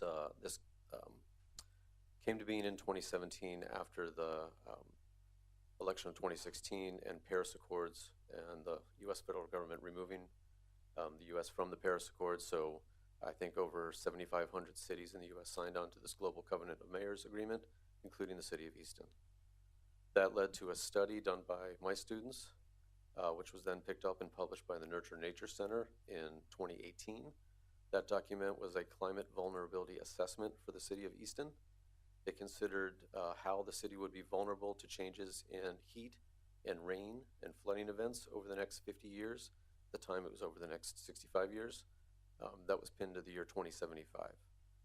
So as has already been stated by Professor Brandis and some of the other objectors, the attention to climate change isn't just looming, but it's quite real. And using data and reports from the IPCC's climate change panel, the International Panel on Climate Change, we used their 5th assessment, which was from 2014.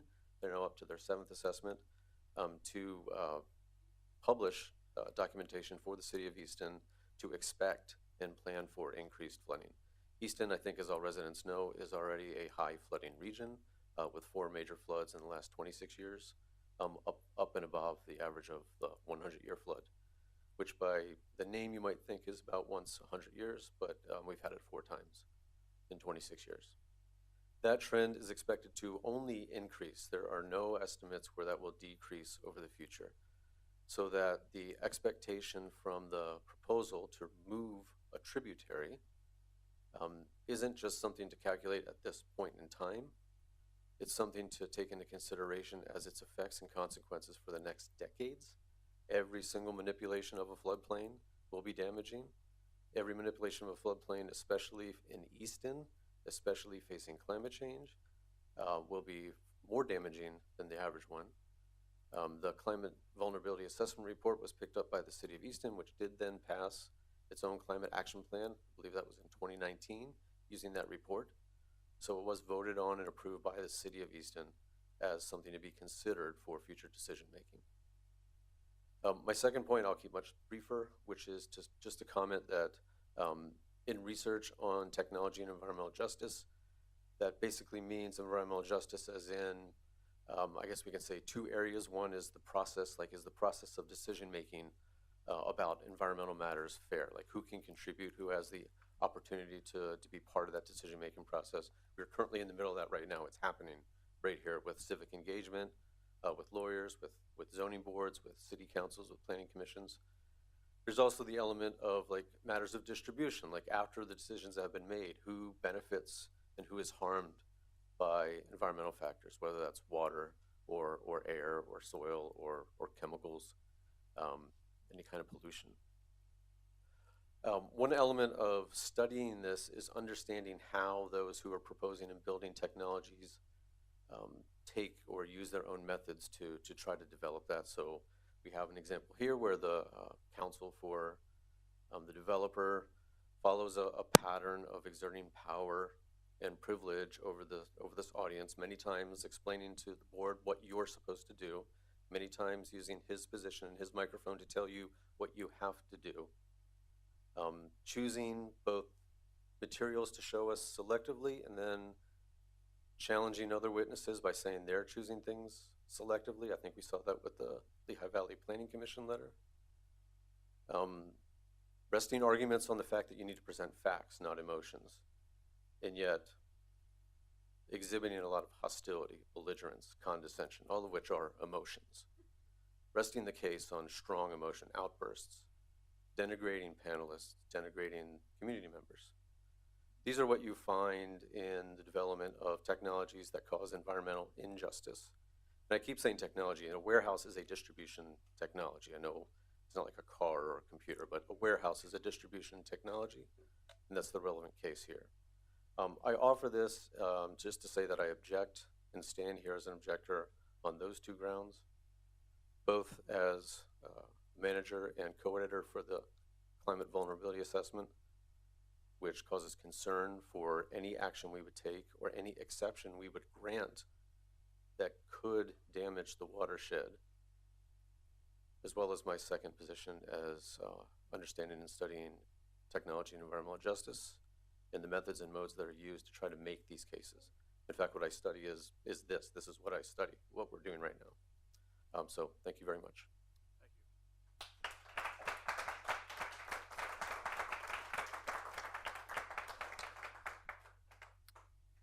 Thank you.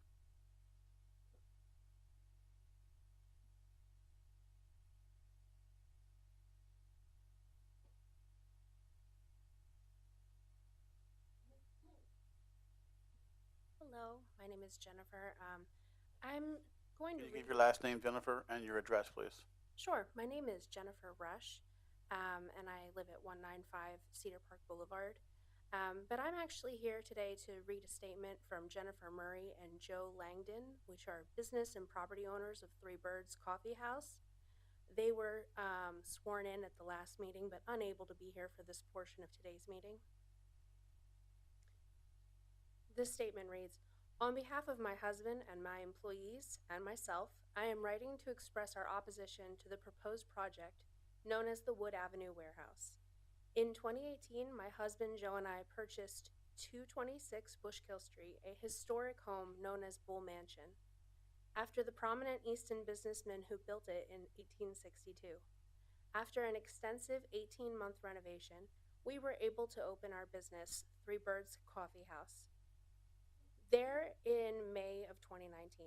Many of you may know Bull Mansion and Three Birds, as we have become a beloved place for people to gather in this community, much to our happiness. If you have been here, you know how unique and special this historic property is, and how irreplaceable and priceless the craftsmanship and details are. It's a truly extraordinary building that reflects Easton's rich cultural and economic history. Our business survived COVID, but we are deeply concerned about surviving the proposed warehouse. Flooding is our primary concern, partially because the Bushkill Creek is within sightline of our property, and also because water tends to back up on the section of Bushkill Street that fronts our property already, even during common summertime thunderstorms. However, the increase in traffic, pollution, and chaos on an already overstretched Bushkill Street are also concerns for us. Parked cars, moving cars, and people are hit on Bushkill Street with some frequency already, and that is sure to get worse with an enormous new warehouse nearby. We poured our hearts as well as our considerable amount of money into renovating Bull Mansion and creating Three Birds. The loss of Bull Mansion from flooding would mean not just the loss of our business, but also our home and the livelihoods of our 8 employees. We urge this commission to vote against the project. Sincerely, Jennifer Murray and Joe Langdon, business and property owners, Three Birds Coffee House." Thank you. Thank you.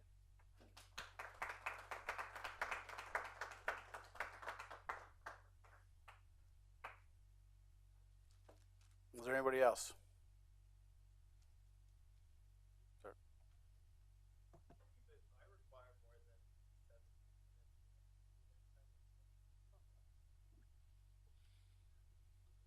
No, we're gonna stop at 10. So if you need more time, then I'd say next time. Okay.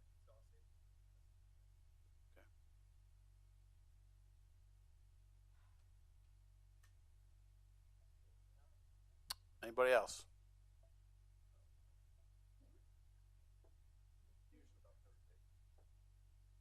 Brett Weber. I live at 120 Morrison Avenue, Easton. I'm an architect here in the city. I just wanted to share prior objection. I voiced that before, but I wanted to share and just sort of reaffirm to the panel tonight that one of the obligations as a licensed professional is that we assume the responsibility of calculations, of code compliance, and every permit that is obtained typically identifies from the granting authority that those permits do not evaluate full compliance. They rely on the professionals to commit and testify to their compliance. So the testimony that was shared tonight about calculation, questions, et cetera, is valid. And the fact that permits are in hand does not essentially prove that all of the calculations are indeed compliant. And so that it's fair for there to be a suspicion and questioning about methodology and for those to be rightly considered. When I submit a permit or submit an application and receive a permit from the city or any other granting agency, those permits very clearly say, we are not confirming that this is in full compliance. Your license, your professional requirements and credits are to testify that it is in compliance. And so that's a point of clarification I think the public understands, the panel should understand, and we should clarify tonight, because the restatement of having these permits does not mean that those calculations are fully satisfying all of the requirements of the law. Thank you. Thank you.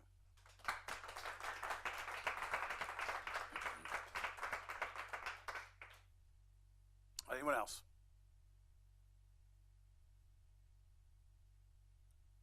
If there's nobody else, I've decided to have Don answer some questions and respond to some of the things Dr. Brandeis talked about, if that would be okay with the board. You're going to be able to finish it in 10 minutes? Yeah, I think so. 13 minutes. 11 and a half. All right, Don, instead of me asking you questions, you sat here, you heard the testimony. What is it that you want to tell the board? I'd just like to offer some clarifications to Dr. Brandis' testimony. One of the items he pointed out was 300 CFS draining from our site, but 600 CFS coming to the creek for flow rate, peak flow rate over, I think he characterized it as 15 times larger an area. What he didn't take into account for was time of concentration. Our site is very close to the point that's analyzed. It drains quicker than another point half mile upstream. It's going to take some time to get there. So what you get is different peaks during a storm where some flow will immediately come off, create a peak. We're saying our calculations show 300 CFS. And then over the course of the storm, the peak for the storm for the watershed will be 600 CFS. So there's a little clarification on that those calculations do match up. It's just how you analyze the time of concentration for there. He noted that he did not look at the existing stream cross-section and compare it to our proposed cross-section. That information is in the report because that does get analyzed by DEP, FEMA, Army Corps. What we have is a larger cross-section for the stream.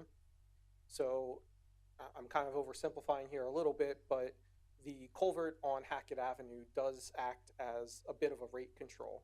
Yes, there'll be variations in that rate, but there is a set maximum that can come out of that culvert with the head that will be at that stream there during a storm. So our stream with a wider cross section can actually handle more flow than the existing stream. We're providing an improvement in that cross section in the proposed conditions compared to the existing conditions. In addition to that, we provided the wetland benching in there for a little additional flood rate control on that. To Mr. Garcia Molina, his question about the warning page, that is a page that's automatically generated in the program. It is required for us to put it into our report by FEMA. It's there because they want to see it. FEMA also requires us to give them the raw files that we use. So they take the files, they run the program again, and make sure that what we submitted in our report is what the files show. So they do a back check on us. So it's not just us giving them a report and saying, yes, this is it. They get the files, they have a chance to analyze it. The warnings are, when you analyze it, the program takes cross sections through the stream and it determines the height of flow going in there. Again, I'm kind of oversimplifying it. What the warnings end up generating is it's kind of saying like you should have like another cross section in here, but you can do that and still get the same warning. There's a limit to how many cross sections you put in there. You're not going to do 1,000 cross sections on 100 feet of stream. You generally pick every 20 feet, every 25 feet, and it's generally accepted. The warnings are just showing where there's some sort of, I can't say error because it does kick out errors. If there's an error in the program, it'll put that on that page and FEMA won't accept the report if there's an error. It's just how the program calculates supercritical versus subcritical flows, and that gets into the velocity during storms and during the peak events. I don't want to bore you too much with the details of that, but it's just saying kind of go back and look and make sure you agree with the results there. It's not saying the results are incorrect or wrong. It's just saying you kind of need to look at this cross section and make sure you agree with the flows there. So one thing that Mr. Harding brought up was that second paragraph in the DEP waterways and encroachment permit for that culvert at Hackett. We are replacing that culvert at Hackett. The existing culvert is noted to be, I think, 120 years old or more. PennDOT has analyzed it. They go around to all culverts and determine that it's not in the best condition. And as part of the PennDOT permit for this, they want us to replace that culvert. So we picked an off-the-shelf product that can get dropped in there. It doesn't have to get a special custom build in there, but it's as close to the existing culvert as far as sizing goes. It's slightly larger, but that still provides the same sort of restrictive flow that we noted earlier on that. With regards to the Type D soils, this has been reviewed by Wilson Borough, City of Easton, Lehigh Valley Planning Commission, and DEP. They've all accepted the soils report that we provided and the soil classifications that we use to generate that report. That is usually one of the first things that reviewers dig into, because if your base conditions for stormwater analysis are incorrect, then the rest of your comparison is not a valid comparison. So that is always one of the first things that gets reviewed and commented on if any of the engineers that review it have an issue with that. Don, let me interrupt you because I'd like you to address one thing that we missed. Dr. Brandeis sat here and based on his testimony, he gave an opinion that from a stormwater point of view, we're going to cause a health problem, a safety problem, some type of problem. I'd like you to address the basis, what you think about his basis for saying that. I have a comment before you comment. I think that you, as the attorney, should have allowed your witness to speak while they were here, while Dr. Brandeis was here, not wait until he leaves and then talk about these things. He should have been privy to the comments that were made. At one point you said you were considering letting him speak, but you waited until he left so that... I didn't wait until he left. Well, it looks like that. Okay? I didn't even know he had left. Well, it looks like that, and I just feel that he should have been here to hear that you are now allowing him to speak, that he should have been here to hear it. Well, let me just say that's all I have to say. I just want you to know that I asked for an expert's report in advance so that I would know what Dr. Brandeis was talking about, and I couldn't get that.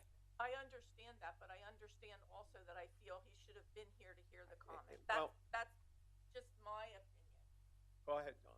And he can be brought back next month to counter what is. That he should have been here to I hear understand.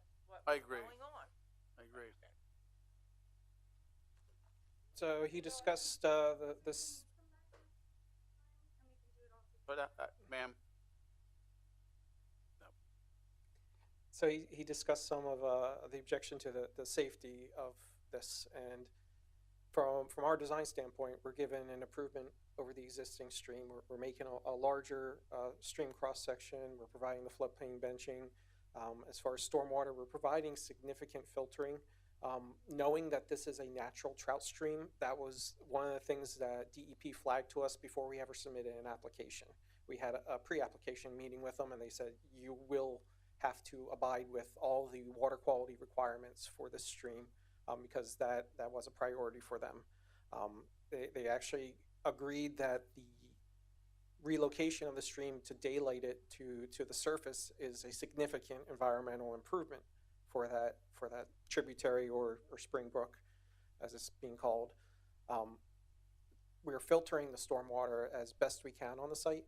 Is going through that managed release concept basin, which provides about 3 feet of soil media for the stormwater to filter through before it's discharged to the tributary, which cools the water down because it's not sitting on the surface. It takes that warm flush that's coming right off the paving and it goes through that to let it cool down, to filter it, to get rid of any contaminants that could be in that. It's metered out slowly to the tributary, so it's not as significant, just dump it into the tributary. I know it was discussed, one of the things we look at in stormwater is rate and volume, and he noted that there's an increase of volume stormwater for the 10-year storm and up.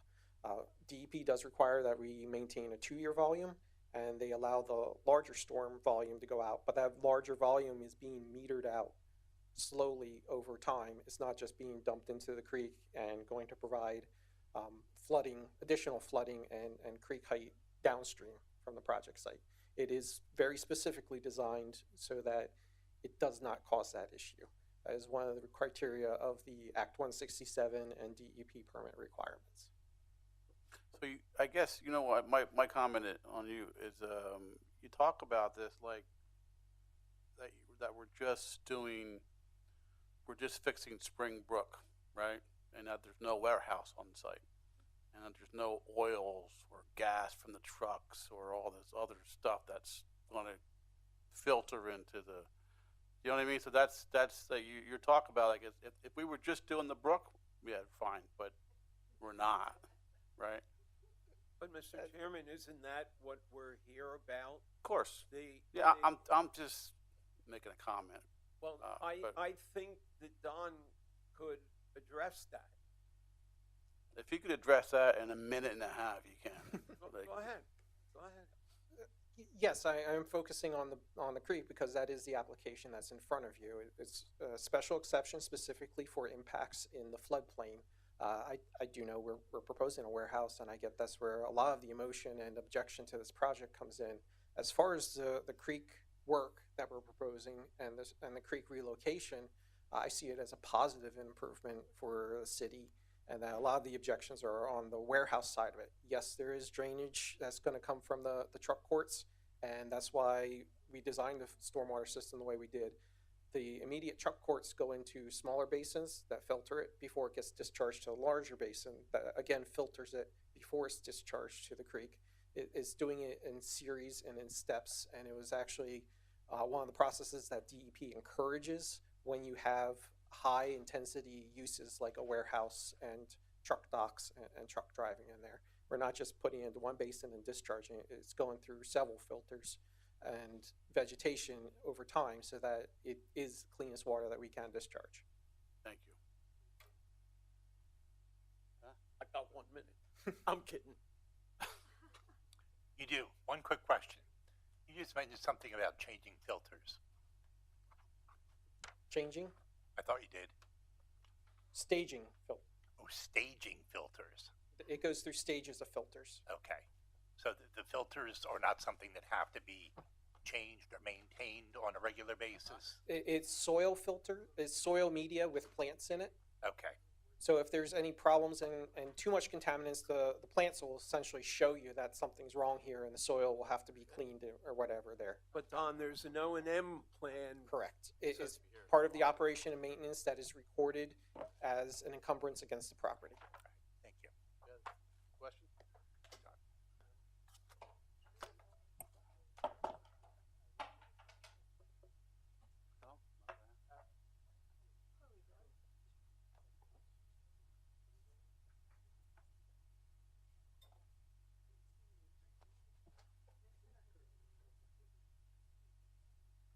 Oh. That I don't know. Are we going to announce that we're going to do the same thing? You know, I'm going Special to. meeting? Yeah, so we'll have another special meeting. It won't be next month, and I'm guessing it will not be December.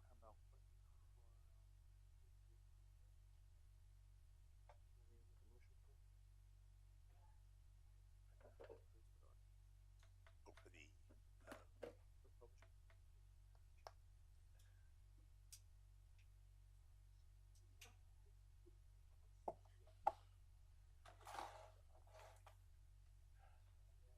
the Oh, that one, oh, sorry.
Would you like us to stay all night? Because you wouldn't have an answer then. So, A much better control over how this entire process has been running. That's all. it was the opposition's attorney that took the whole night. Then join the board, sir. Yeah, The board is always looking for new members. that's right. I'm talking about an entire process, not just tonight. I think the question We had also two is, users. we have a planning meeting on November 5th where we're gonna address this again, and they stated that they were gonna make their final vote on December 3rd. So I think we just, like, something that people continue to ask is like, we just need some clarity to understand, like, if you're gonna hold off, that's fine, but like, what does that look like? Like, We have two scheduled. We have a normal zoning in November, and then we also have another special meeting for a special Yeah. development. Yeah, So we we have just 2 out of don't 4 weeks of zoning. Okay, So you have to understand what these folks are up against, is what he's saying, yeah. okay? And we understand that you've been at this for long. Most of the people that are sitting up here, myself included, have been up here for 20, 25, 30 years doing this. Okay? And when you have, a regular meeting with 6, 7 hearings, and then another special meeting in November, I don't know what December is going to look like yet. Okay? These are public servants. They're taking time away from their families too. My point entirely, and I'm very concerned that you would do that. So if I phrase things in a way that took you down that road, I apologize, but that's not what I'm talking about at all. Okay. I am totally in compassion for the work that you do and the amount of time you put in. I come here a lot. I know. As a citizen, so I've invested my time too. Right. My point is, there's a process here. Right. What's happening is, unless you haven't noticed, there's been an organized approach to having these things get stretched out forever. For years, we're doing this now. We've only seen this twice. We've only seen it twice. Yeah. And tonight was spent on the objector. The entire process. And As Colleen just pointed out, we've got hearings that are coming for a final decision, and we don't even know, and I'm not saying that's your fault. Right. I'm not blaming you, I'm blaming the applicant for a long stretched out And it's not the applicant's fault either. And it's not the doing it's not applicant's doing fault. any good. Because That's- well, that's the simple- that you're going to have to take up with planning. Yeah. Right. Because, I mean, to answer your question, we couldn't possibly get this done before the November 5 or the even December 3rd because of advertising requirements, okay? We have legal requirements we have to meet to hold another meeting. I have to communicate with all the council. That usually takes 2-3 weeks to even get dates out of everybody, and then we have to go back and forth, and once the date is solidified, then it has to be advertised. So, you're looking at least a month to 6 weeks, and that puts you 2 weeks before Christmas. And I don't know about you, but I don't want to leave my granddaughters to come and do this 2 weeks before Christmas. No, I appreciate Obviously, I'm being facetious. We're off the record. Paige, you got all that? Good. Bobanitsky. Yeah, no, we appreciate that. Just it's helpful if we aren't Yeah. in here all the time. Trust me, as I did last month, I will be sending emails to all of the attorneys, if not tomorrow, the day after tomorrow, and we're going to get on it as quickly as possible. I mean, this board does not, this is the best composite of this board that I have ever served with. And I've been here for 35 years.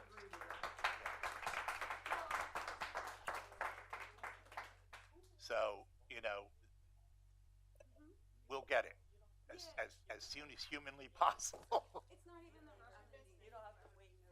Yeah, I don't know what the planning commission is going to do with. Yeah. Yeah, thank you. I didn't But what, I mean, I can tell you what they can do, Please. but let's not get into that.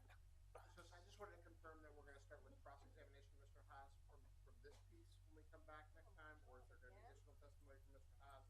Or just a guarantee that Mr. Haas will be here to be able to be cross-examined on what he testified? Well, you know, I think Mr. Haas should be here. Let's make it easy. He'll be. I was going to say, we don't have to subpoena him. Okay. That's all I do, thank you. Thank you for that.